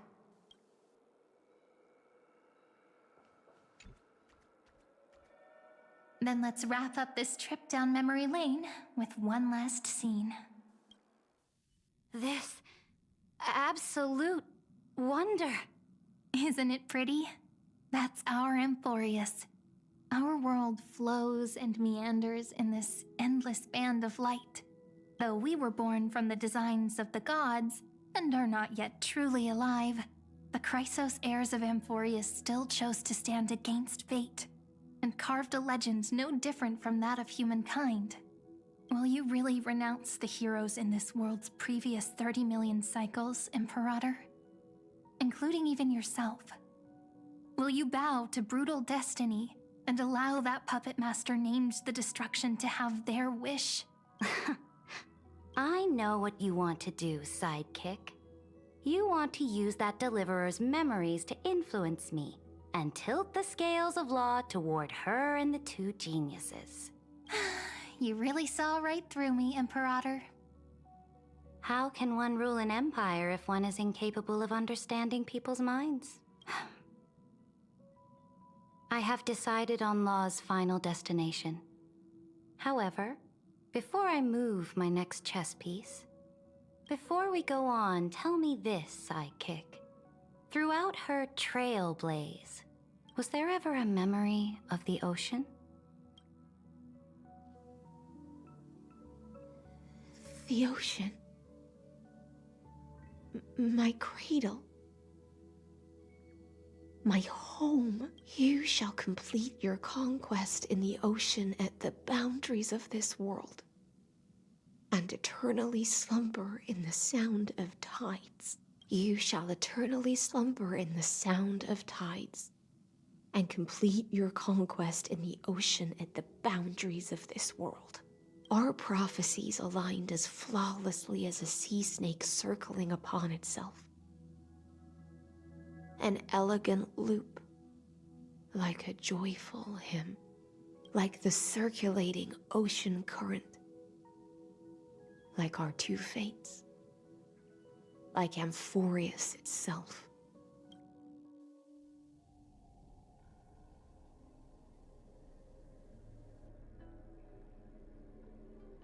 The trial is over. So tell me, who will own the divine authority of law? I won't give it to anyone. What? I am the law. Why should I give my imperial crown to any other? Both the Deliverer and the Theoros came from beyond the sky. They have no right to interfere with the lands I conquered with my own two hands.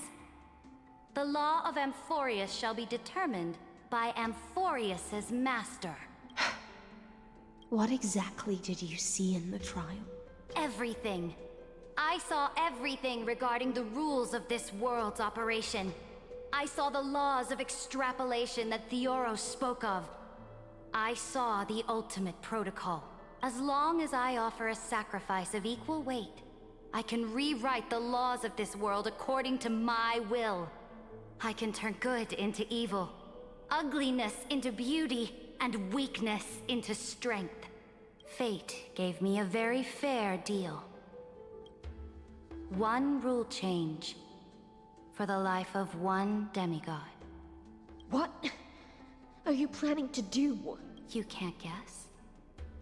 We can conquer the stars without relying on any power from beyond the sky. We just need to make some reasonable sacrifices. Your ambitions have already made so many people give up their lives for the law. And you're still not done?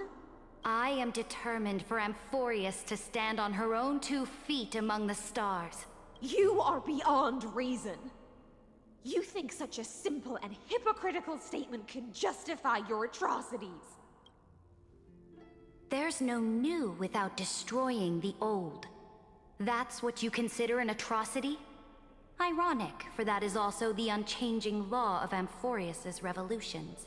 Ever since the Flame Chase prophecy resounded in the distance, fate has decreed for the Chrysos heirs to ignite our blood and illuminate this dark age. People would still be puppets of the old dynasty if it weren't for my conquests. But your world doesn't seem to be any different from your predecessors. Bloodshed, tyranny, oppression. You're making the same mistakes they did. Go and see everything for yourself. Go to any library I've built. Go listen to the rumors on every street corner. Go and witness how the Imperator crushed the old laws and forged new ones. Go and see what my conquests brought to this world. I cleansed the Chrysos War's filth and mended all the conflicts left by the Arabellica. I restored Akima's might and allowed mortals and Chrysosaires to face each other as equals in the Council. I punished all sins and rewarded all achievements. I smashed Talantin's shackles, united humankind to save themselves, and started the Flame Chase era. That's what the Imperator has done in her glorious life. So now, hearken to my final words. History will eventually forget Saridra. But it will never forget the Imperator's people or the Flame Chase era she began. Final words? Amphorius is about to be destroyed. There's no time left for pointless debates. There is only one law I want to overturn to aid the final battle of deliverance. So I will only offer the life of one demigod. In the name of the Imperator, I command you one last time, Electra. Either sacrifice yourself for conquest, or pierce this tyrant's chest with your sword. Thus, the Imperator concluded her final speech at the end of her life. At the last moment before she stepped onto the altar, she gave her most loyal subject the choice to decide fate, just as she promised her compatriots before her very first campaign. My blood flows in you now. Heroic compatriots, follow me, and we'll seize fate's reins! The Imperator fell. Some say that the Dux Gladiorum turned traitor and killed her liege. Some say that she imprisoned the tyrant in a shallow pond of water, then left. Which meant the Imperator had to kill herself to rewrite the law. There are countless stories about her death. All we can be sure of is when the Knight left the Vortex, the Imperator was still mumbling about their past conquests together, the beginning and the end of her existence. Imperator, wait! How could someone of your status come to the front lines? Let me be the flag bearer! The troops defending the pass to the west of the Grove, have they surrendered? They ran as quickly as they could when they heard your name. The Golden Cocoon Pass is now in the First Legion's hands. Good. What about the Delosian militia? The Third Legion set fire to the mountains and flattened everything west of the basin. They just need a few more days. That is enough. We cannot afford to miss an opportunity for victory. Lastly, how many Ladonian cannons are left? They are no more. The Second and Fourth Legions have destroyed them all. Very good. They now have no way out, no reinforcements, and no artillery support. We will be able to liberate the Grove of Epiphany in the blink of an eye. We will launch the final charge 1 quint after the curtain fall hour tomorrow. Remember, as long as the Alliance's flag still flies on my shoulders, you must keep moving forward. Take no prisoners among the enemy's soldiers. All sages who resist are to be captured and tried according to martial law. And do not destroy any books. Now go! Notify the entire army. Understood. Those who are resolved to die, we salute you. Reporting in. The Mountain Dwellers are resisting fiercely, and the legendary Mountain Breaker has personally engaged in battle. Their formations are nigh impenetrable. Then cease our frontal assault. Send scouts to all legions and tell them to retreat into the Tritos Plains before the parting hour. What? Are you planning to surrender? It's a strategic change of plans. The seismic walking dragon is enough for that battlefield. Walking dragon? You mean that stupid beast, Terravox? What can they even do? Stupid? No. They are the wisest of all of Georios' creations.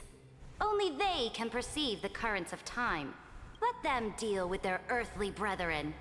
We will advance and take the lead in defeating what remains of our enemy. I will deliver the most fiery retribution for the humiliation they dealt us. and crown myself with a god-slaying wreath. Understood. I'll see to it. Those who are resolved to die, we salute you. The Temple of the Three Fates sent a letter, Imperator. They refused to surrender and said this letter is their last warning to us. Tell the commanding officers not to launch any attacks unless they receive the Imperator's handwritten approval. Disobedience will be punished by death. What are you doing?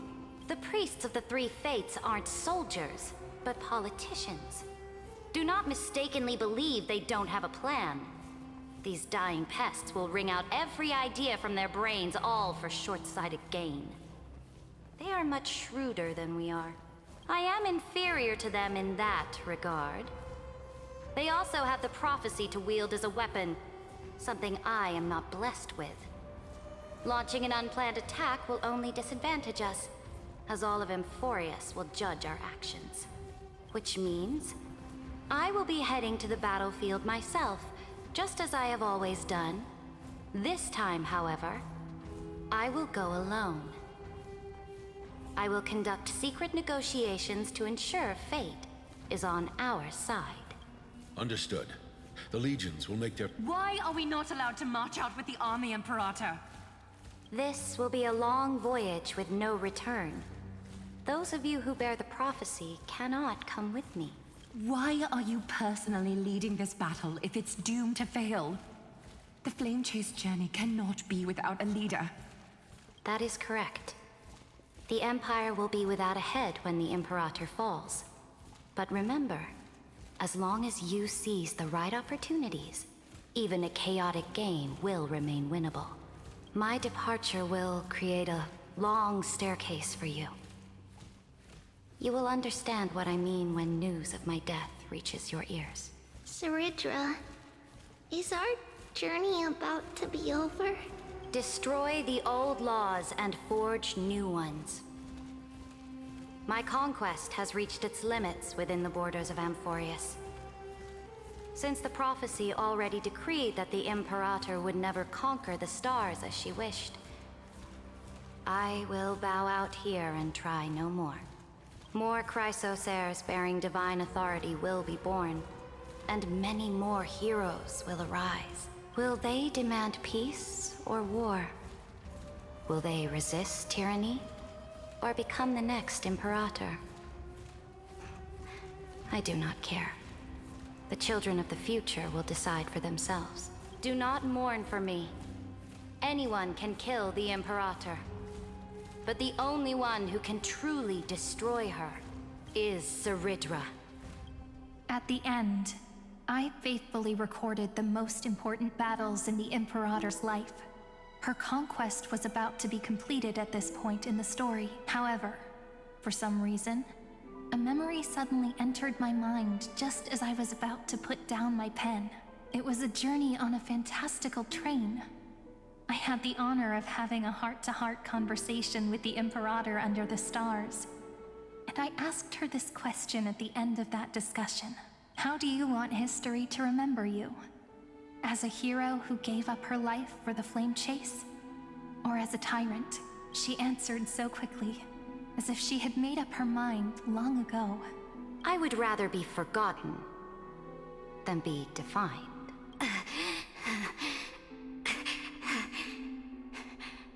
Because the law can be neither eternal nor unchallenged.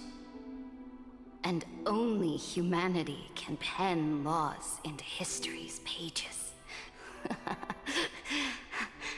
Now, I have shattered the greatest law of Amphorius. The game is nearing its end, Dux Gladiorum. Even though you killed the Imperator in the previous 30 million cycles, this time, you finally found your own law. Then, High Sealants, Electra. I will ask someone to deliver the prophecy's ocean at the boundaries of this world to you. Will you choose to swim into that ocean? I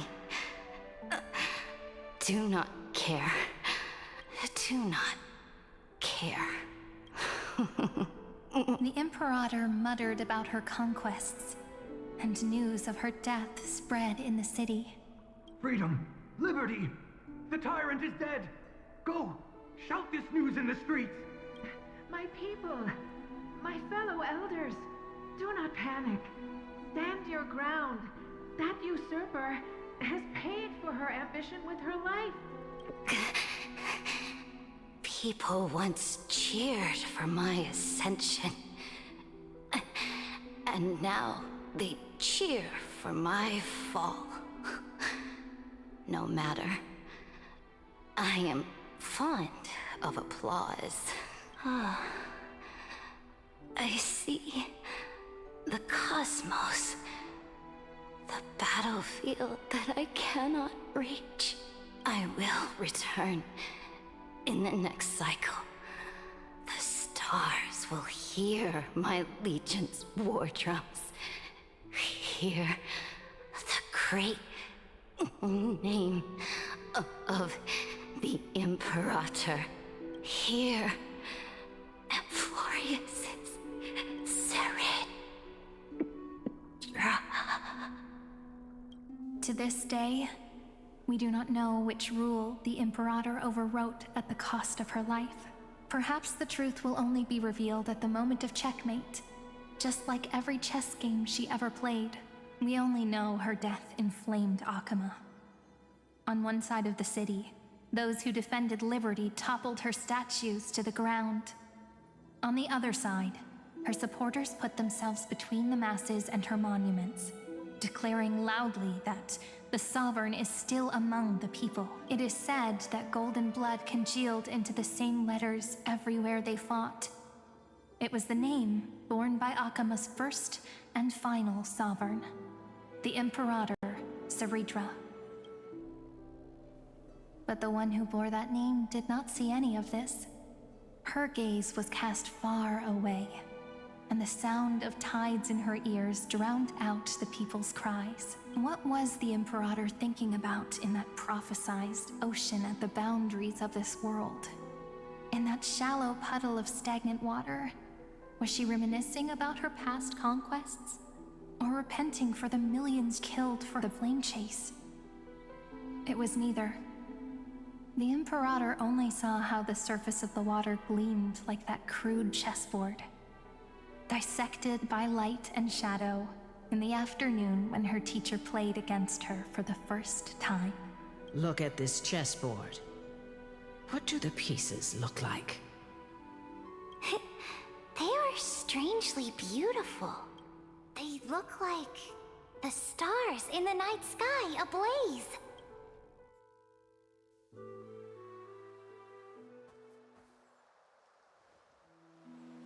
From that page,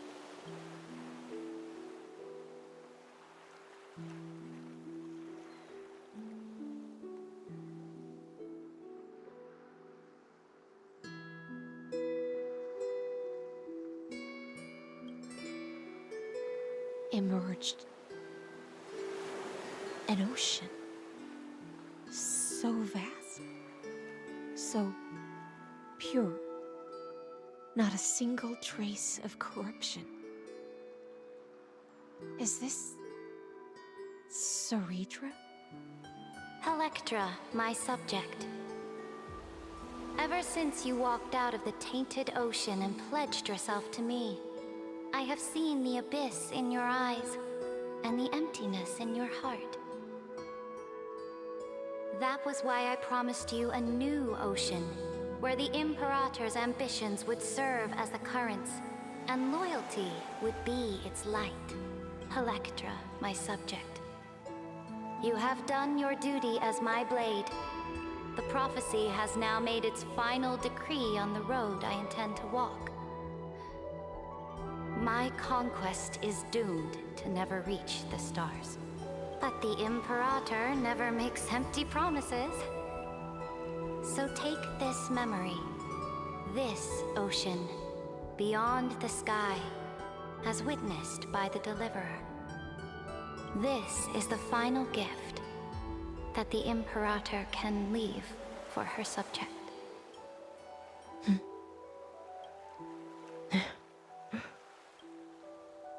When I was still a fish in the ocean, I always felt so genuine swimming through the waters. But once I stepped onto land, I found myself caught in a play. Every land dweller wore a mask in their life. So I, too, donned a costume and tried to find my role in this show. I became your blade in war and the violin strings at banquets. Do you still not get it? I do not long for the oceanic depths of my homeland. Nor do I crave the swelling seas beyond the sky. Perhaps even I don't know what I want. I still don't know where I should swim to even at the end. But I know one thing right now. A fish is simply a fish. And she can never leave the ocean she's in. But whether under the ocean or on land, we two prisoners who can never escape this cave can still look outside the cave and see the stars. I have to admit, the 12-factor simulation of life in this experiment has far exceeded my expectations. Make your choice then, Senior Society member. Do you want to keep walking down the wrong path and be remembered for your incorrect conclusions? Or do you want to return to the audience's seat and give yourself, Amphorius, and the entire cosmos a more fitting end? I must refuse. A dead man never fears death. Did I not make myself clear? Have you forgotten about our dear Lord of Silence? You wouldn't want her to consider your 8 other clones as cancers within the erudition and chop them all up, would you? Your logical deductions are vastly different from mine. Therefore, allow me to provide one more academic recommendation. Listen, my peers. Why don't you look beyond this world? Just as the Chrysos heirs did. Re-evaluate your calculations and take into account all enemies in the upcoming war among the Eons. Amphorius is not a place where 3 paths entangle, but where 3 paths fight to the death.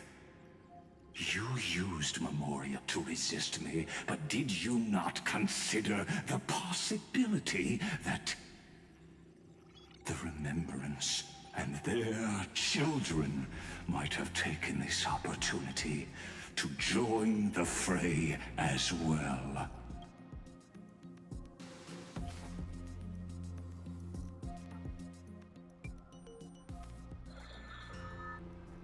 Oh. So this isn't just silence. It's the answer.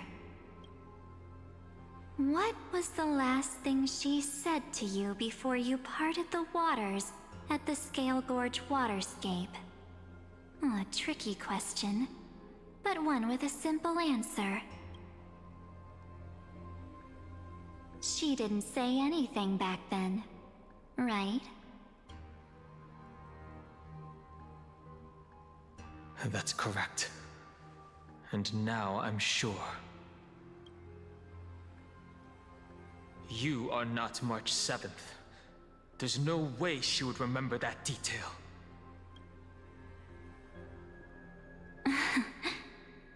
I'll only warn you once. Leave her body. No. How impulsive. That's not like you at all. Why don't you calm down and think about another possibility?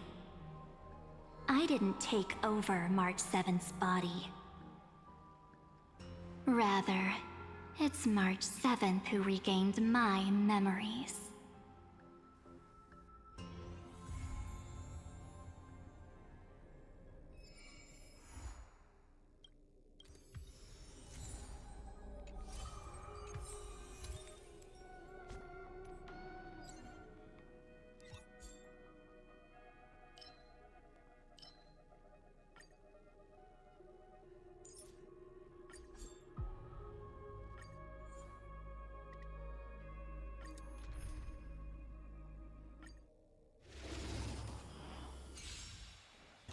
Offer you a requiem.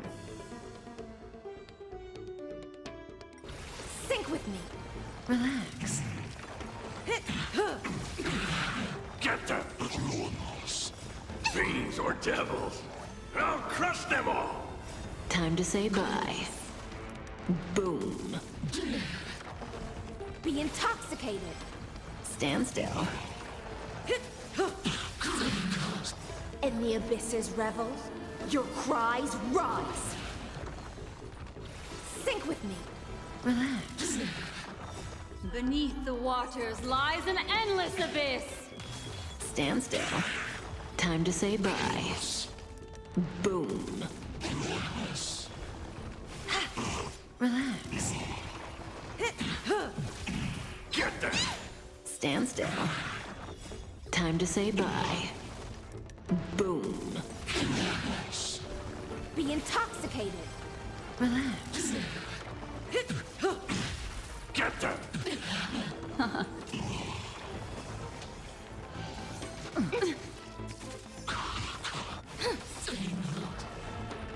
In the abyss's revels, your cries rise.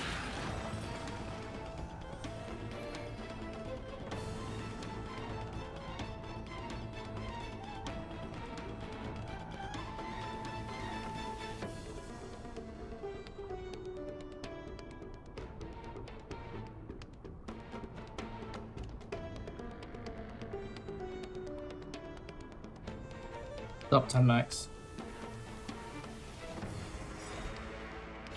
It is Friday. Stand still. Time to say bye. Boom. Beneath the waters lies an endless abyss. Relax. Stand still. Be intoxicated. In the abyss's revels, your cries rise. Time to say bye. Boom. Relax. Ill fate descends. Stand still. Beneath the waters lies an endless abyss. Time to say bye. Boom.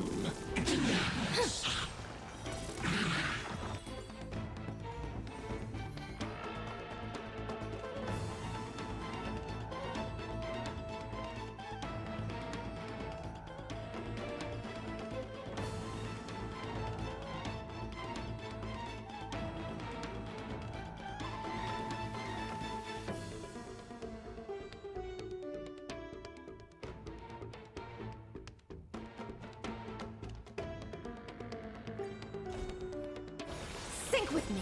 I did. In the abyss's revels, your cries rise. Ill tidings manifest. Relax. Beneath the waters lies an endless abyss. Be intoxicated. Time to say bye. Boom. Stand still. Ill fate descends. Get them! Relax. Fiends or devils! I'll crush them all! In the abyss's revels, your cries rise. Beneath the waters lies an endless abyss. Stand still.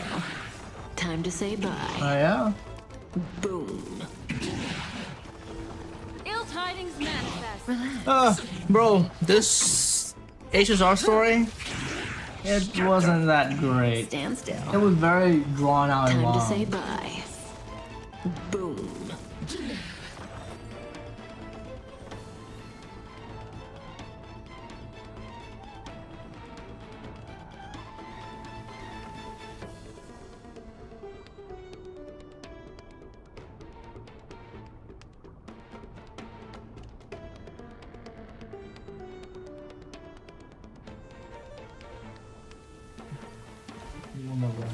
Sink with me. Relax. Get there! Ill fate descends. Stand still. Beneath the waters lies an endless abyss. Relax. Time to say bye. Boom. Be intoxicated. Stand still. In the abyss's revel, your cries rise. Ill Let's- tidings manifest. What streamer Beneath the reaction? waters lies an Like endless abyss. all your summons. Good for you, I guess. Time to say bye. Congratulations. Relax. Ill fate descends. Stand still. Get there! Relax. Time to say bye. Boom. In the abyss's revel, your cries rise.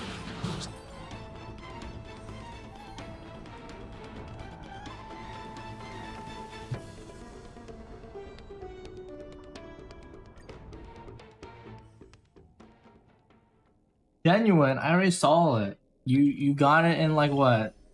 I think you said 30 or something.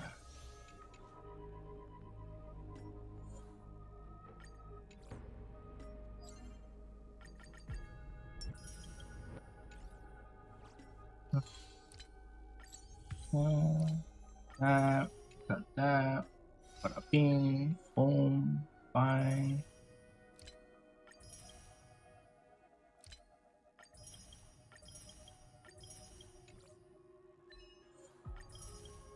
Okay, let's see.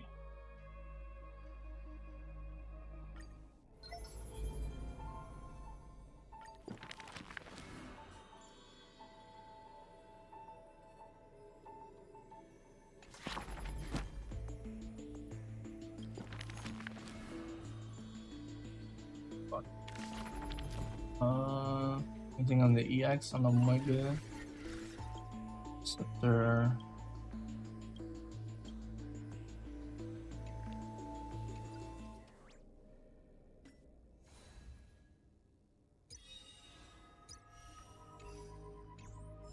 Alright, pretty much done. How long we stream for? 2 hours? Alright. We're gonna take a break and go eat. Back. Boot up Genshin. Or not real quick. I mean, we're gonna come back and probably do Genshin story. I'm gonna go eat.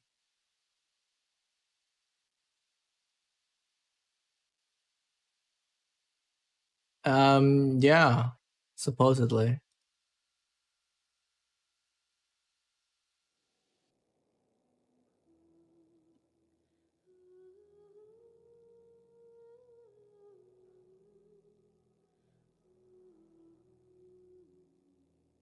Alright, I'm gonna have some food. Be right back.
not cry for a while now, but we still don't know much about this place. Now we've got some free time.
I pulled her off stream.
Alright.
Committed to memory. Positions. Allow me. By the frost moon of old.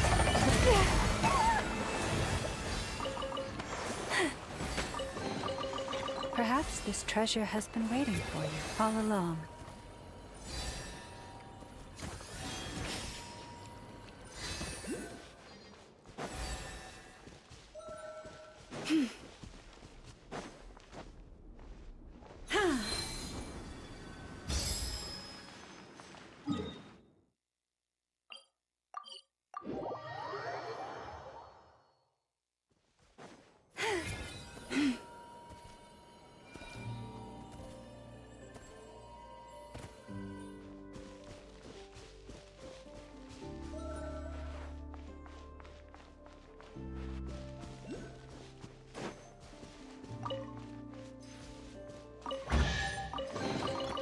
Perhaps this treasure has been waiting for you all along. This way, hurry. Hold the line. Receive my blessing.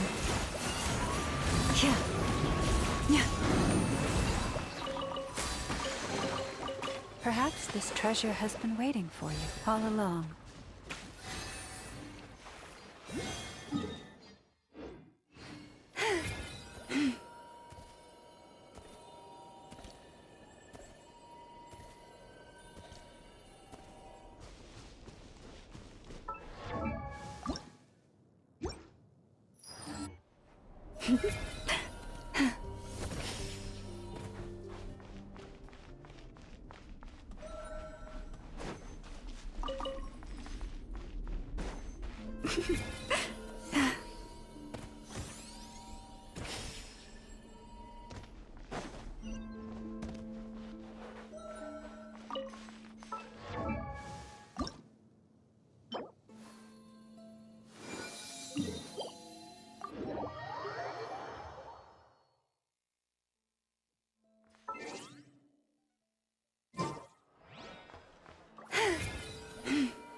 Wow! This place is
Who's that?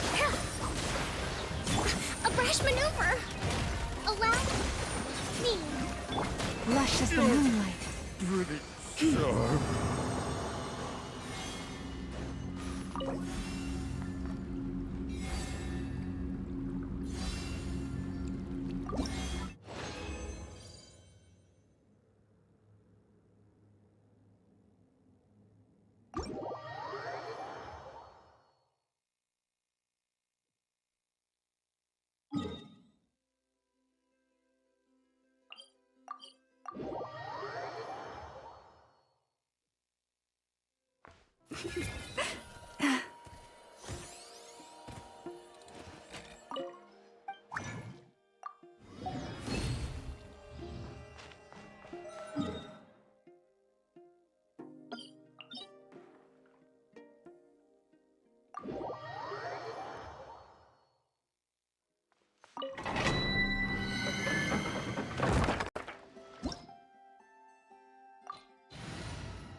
Rebuild! For the everlasting fairest, receive my blessing.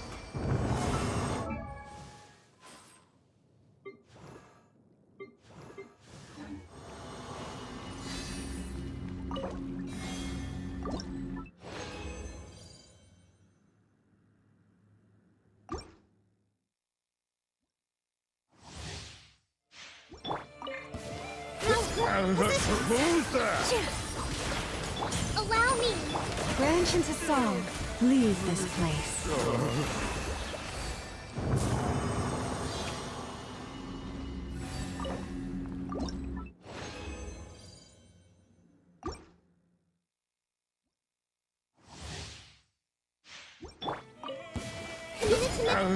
Who's that? Hold the line. Lush as the Pretty sharp.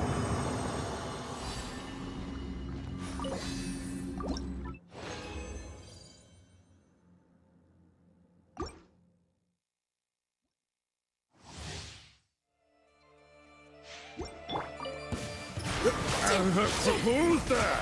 This way, Turtle. Rust. Yep. A grave transgression.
Who's that? Allow me! Pretty sorry.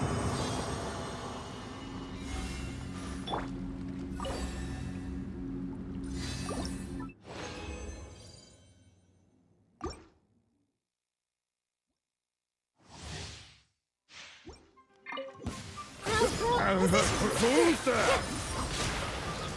Rustin, Reebok! Receive my blessing.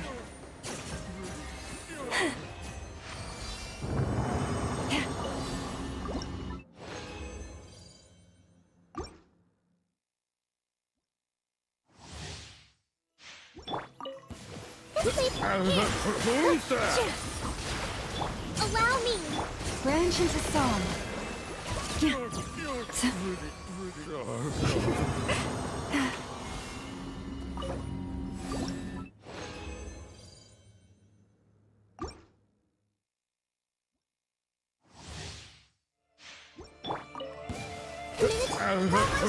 that?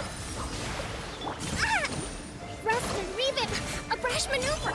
Receive my blessing. Pretty sharp.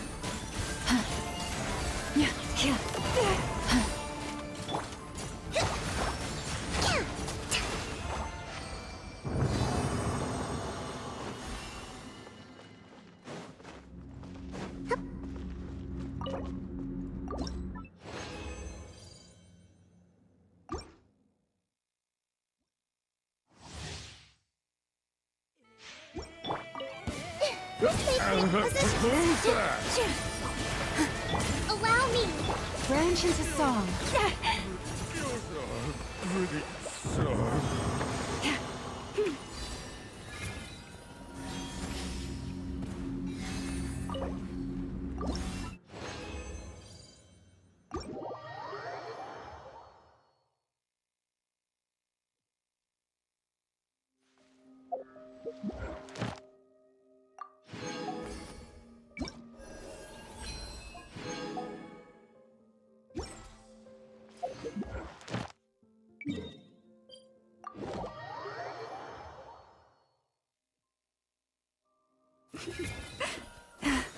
Add Ash. Thank you for complete. Add Ash.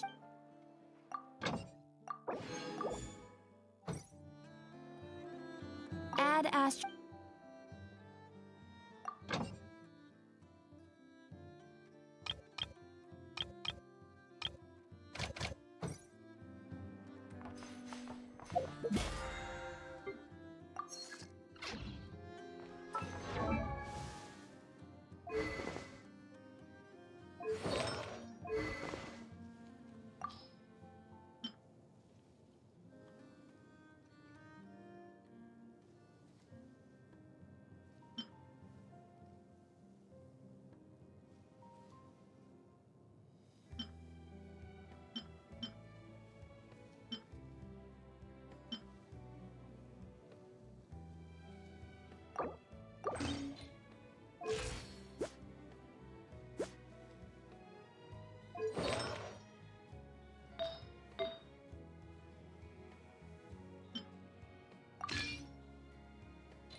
This land holds nothing but promise for adventurers from all walks of life.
Even when the night is gone, and even when the sky is hidden from view, still the moon shines its light upon.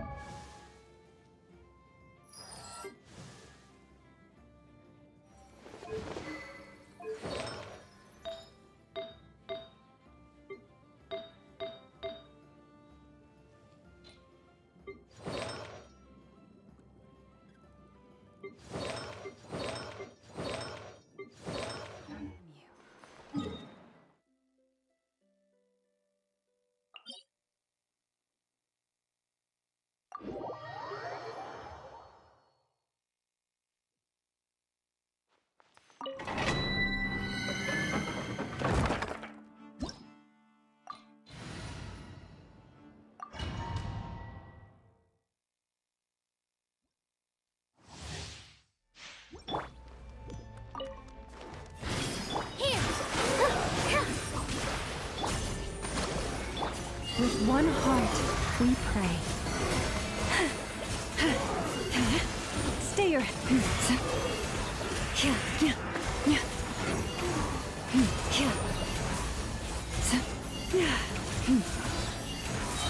Committed to memory with all my strength.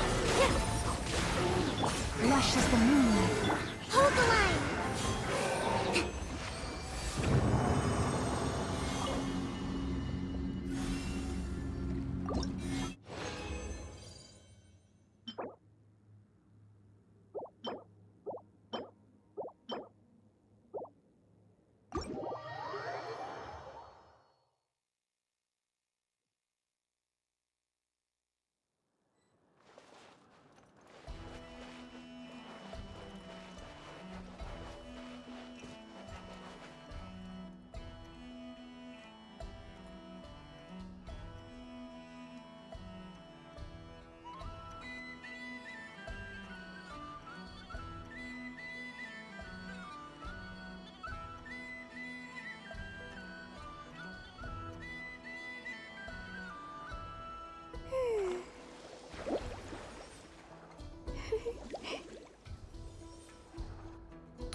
Respect must be given to the will of every creature. Each fish in the ocean swims in its own direction.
see everything.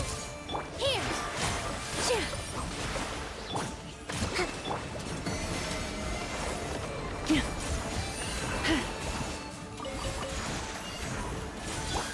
Torrent, bring refuge.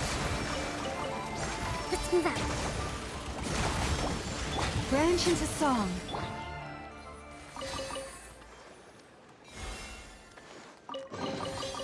Curiosity deserves a...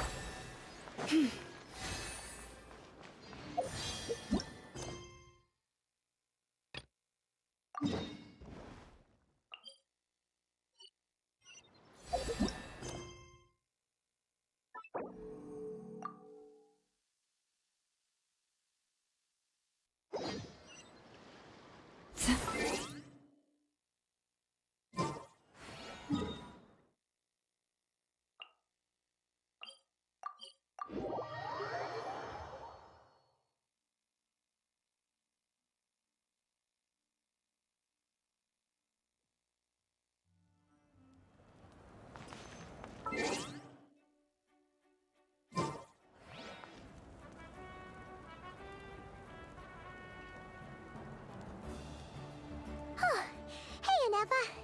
Sorry to keep you waiting. That is perfectly all right. My data indicates clear skies in the coming days. Current conditions for maritime travel, optimal. I'll be ready whenever you are. But are we really gonna set off without telling anyone again?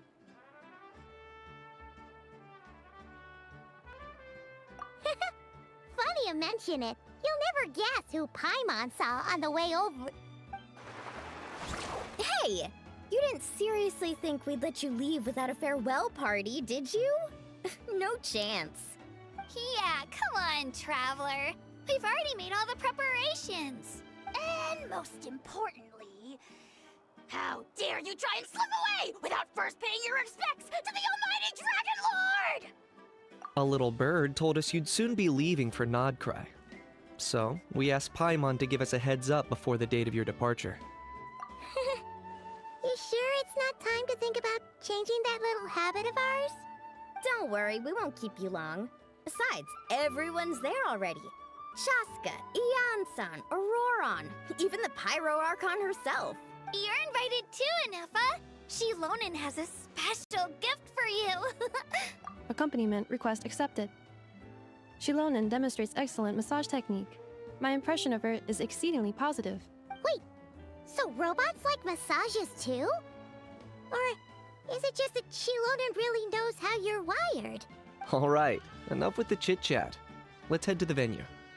Woohoo! Party time!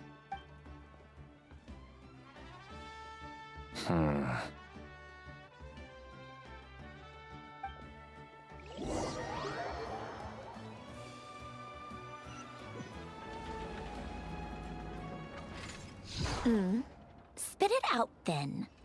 They've set off. Just as my calculations projected. About time I met this variable in person.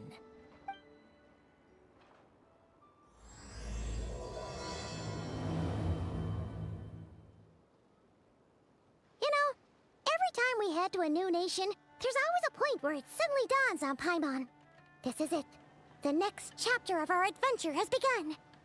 This time, it was the moment she realized she just polished off the very last of her Saurus crackers. Should have stocked up better at the farewell party. In other words, Paimon has marked the geographic coordinates from 2 minutes and 40 seconds ago as the boundary between Natlan and Notcry. This deviates somewhat from the official coordinates stored in my database. Paimon meant more in terms of how it felt on a psychological level. Anyway, what about you, Traveler? When did it really sink in for you? Huh, that actually kind of makes sense. What about you, Anefa? Come to think of it, maybe we should be asking the other way around. So, when you came over to Natlan, what was the moment you felt like you'd left Notcry? In that case, probably when my sensors could no longer detect the moon's power. The moon? You mean, that one we can all see in the sky? Negative. I was referring to... Here we are. Paimon, Traveler, we have arrived in Notcry. Oh, wow!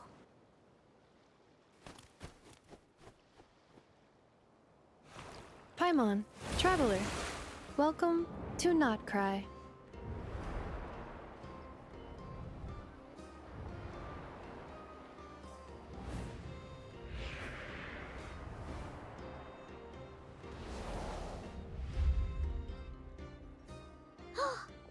That must be Nasha Town up ahead! That's the place you were telling us about on the way over, right?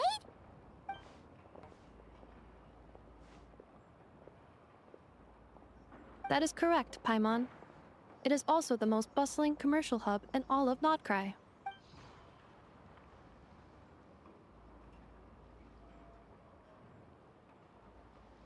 Oh! Sounds like the perfect place to start trying out all the local specialties! Huh? Is something up, traveler? Paimon, this is where our spaceship landed when Ether and I first arrived in Teyvat. Huh? Are you sure? But how come you've never mentioned that before? Seems pretty important to Paimon. Well, because those memories are really hazy. All I remember is Ether waking me up and us leaving the ship. But just now, setting foot on this land, I felt something. The kind of power I sensed in those moments. Are you referring to Kuvaki? Kuva what now? The locals refer to it as Kuvaki. It is a unique elemental force found only in Notcry, or rather, a pure, primordial form of elemental energy. That is correct. Another similar concept I have found in my database is the Primordial Sea. Legend has it that long, long ago, the moon that shines in the sky above us once rose from the land of Notcry. Modern geological surveys and meteorite studies conducted in the region have since supported this claim. So, when you mentioned being able to detect the moon's power earlier, you were referring to Kuvaki?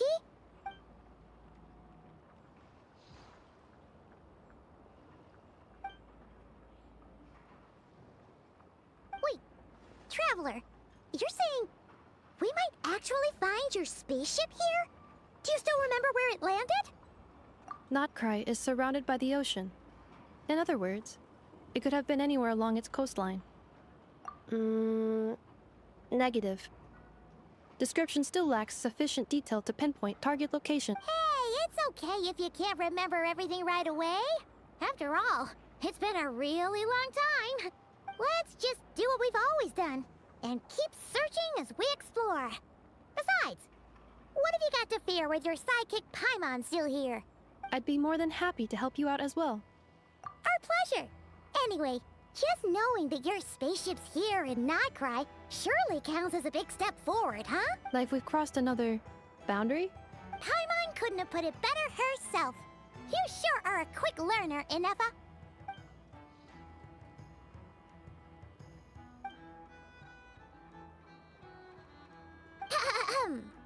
Well, as the best guide in the whole of Teyvat, Paimon hereby does solemnly declare, Notcry, here we come!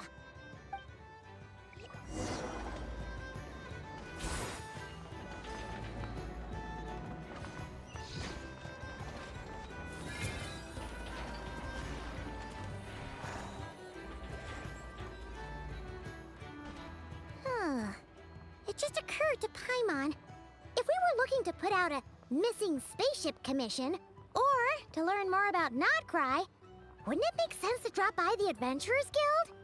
The guild is located in Nasha Town. Simply follow this road, and you'll reach it.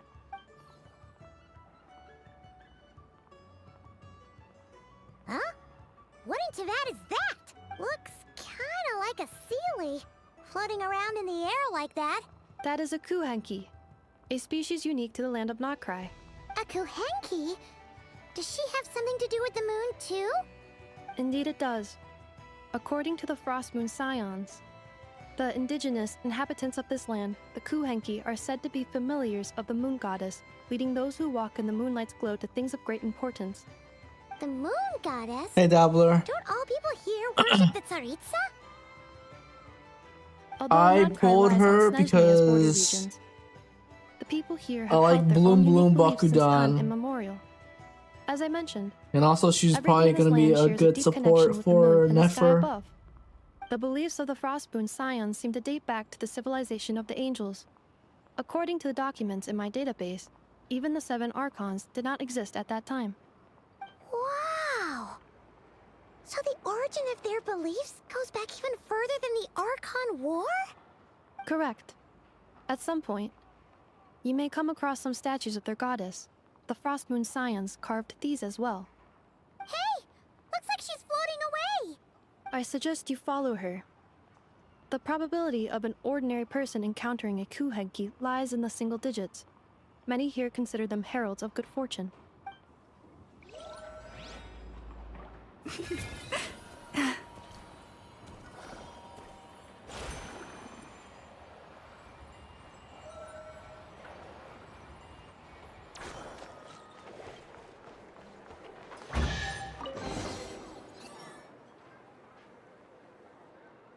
Is this a travel guide? Huh. It actually led us to something useful.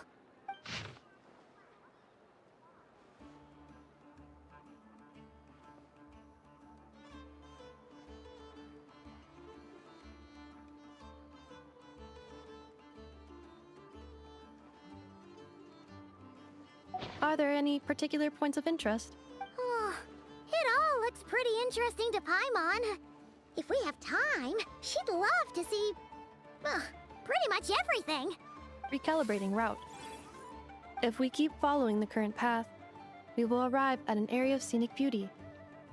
From there, we will be able to identify both the All right, Adventurers Guild 10 and max. several must-visit specialty stores. Let me see those 2 hands. Why is Paimon suddenly getting the feeling that if she doesn't step it up soon, Ineva's gonna put her out of a job?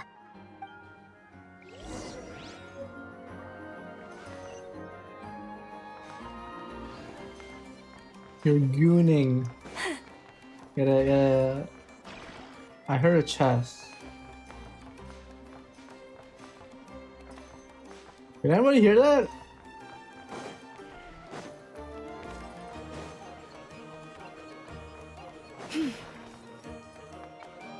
I heard a chest. Oh. Okay. Ah. I'm just. Oh, why not?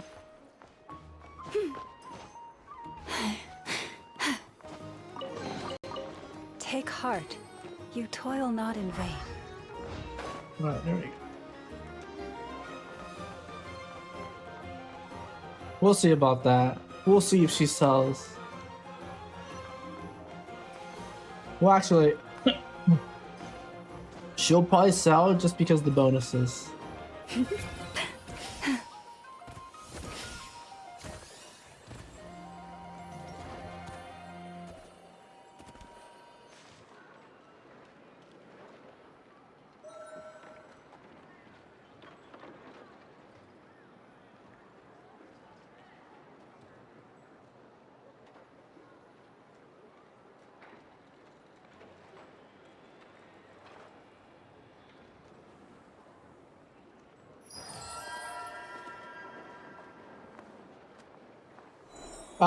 The game bugged?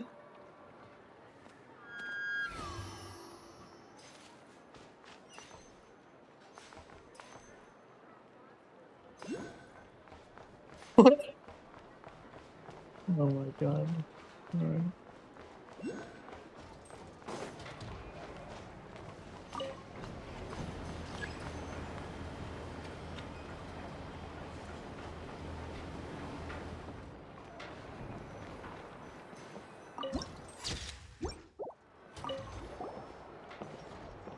Wow!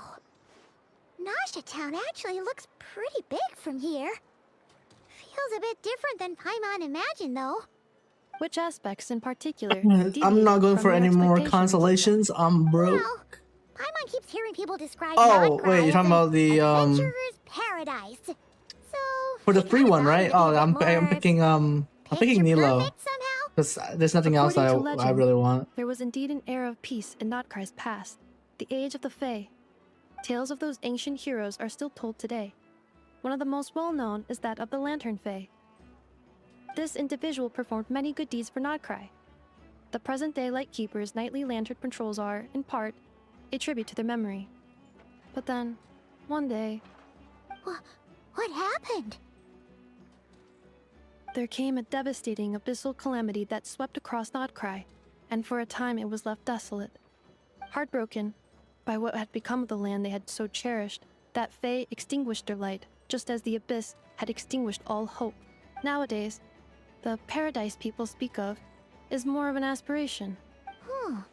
An irony? Today, no official authority governs Nodcry. In theory, at least, it is somewhere a person can do whatever they wish, and become whoever they want to be. The Adventurers Guild is just over there, in Nasha Town's Central Plaza, and the flagship tavern is over that way. Hey, what's that building over there?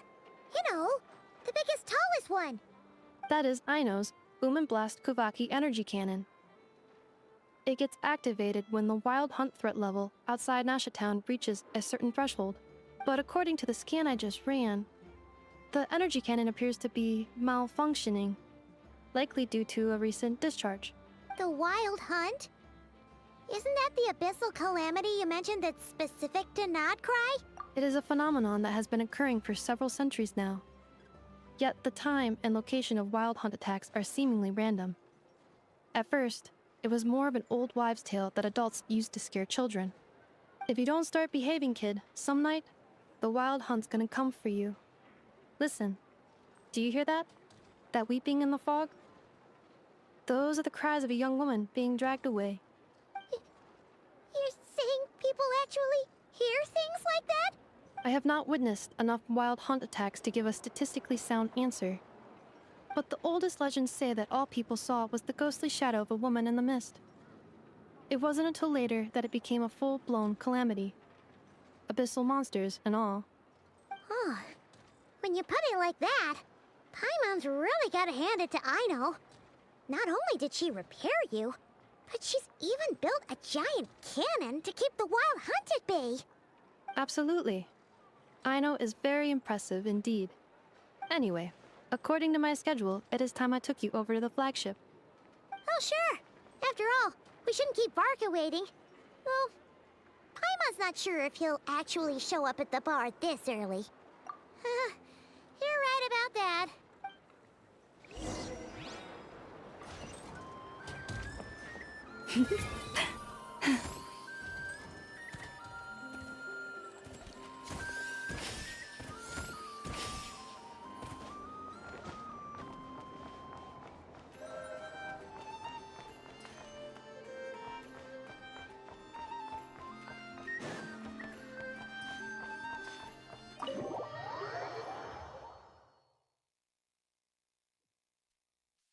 Pick up another C7. Here we are, the flagship. Do I see Varka? I don't told us see to him. meet him here in his letter, right? Let's see. Varka? Varka! No matches, I identified. Huh. So he isn't here after all. Oh, guess we never did actually say we'd be arriving today. Hey, why don't we go ask the owner? If what they say is true, Varka's drinking prowess must have left quite the impression.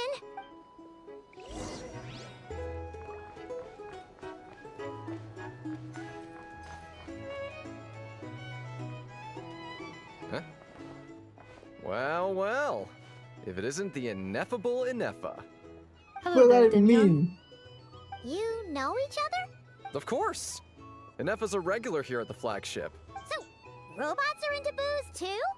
Not at all. The energy conversion efficiency of alcoholic drinks is very low, and most of them are full of impurities. Still, I can affirm that your berries and fried meat deserve a solid 9.12 out of 10. Oh my god, it has Aino's 9.1. approval too. Funny that you should mention that. While you were away in Natlan, Varka would come in here every day to pick up a serving of berries and fried meat for Aino. Aww. He must have been worried sick that she wasn't eating properly on account of being so hung up about Ineffa being gone. Actually, it's 'cause Varka found out that Aino went wild after Ineffa left, gorging herself on snacks she normally couldn't get her hands on. So it was more worry that she wasn't getting a balanced diet. I think I might have just put my foot in it. Anyway, since you're back from Natlan, these two must be the ones Varka mentioned. The Traveler and Paimon, yes? Yep, that's us. So, from the sounds of it, you must be a close friend of Varka's too. Varka? Goes without saying. After all, he's the only one around here who's ever managed to stay standing after 10 rounds of the roulette special. Paimon can't believe he's made such a name for himself. Though, guess it's hardly surprising how. Right now? Must be somewhere near Anvantinjarvi. That's quite far from here. Huh? Where's that? It's a lake in the northern part of Nodkrai. Word reached him of trouble brewing around those parts, so he took his knights to check it out. Oh. So, we missed him? Varka knew you'd say that. So he specifically told me to make sure you stayed here and enjoyed yourselves. He sends his assurances that everything's under control. Well, if he's that confident, guess our only option is to accept. Anyway, it's not like there's any special cause for concern. He is the Grand Master, after all. Exactly. Plus, not only has he booked you into our finest room, he's paid for it in advance, too. Whoa! That's so generous of him! We might not have met yet, but Paimon's got a feeling that we'll get along with Varka like a house on fire.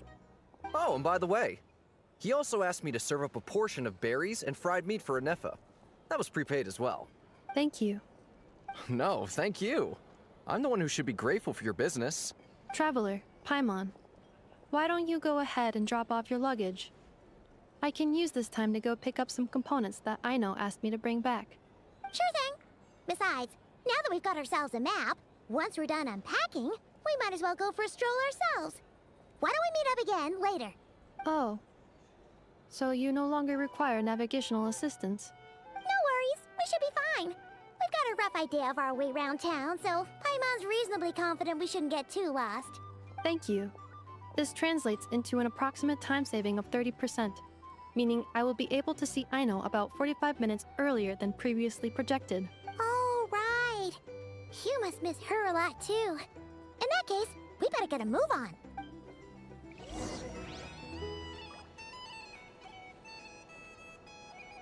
Okay, we're gonna pause for here for now.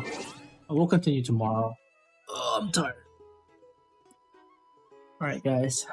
Bye-bye. I'll catch you guys next time.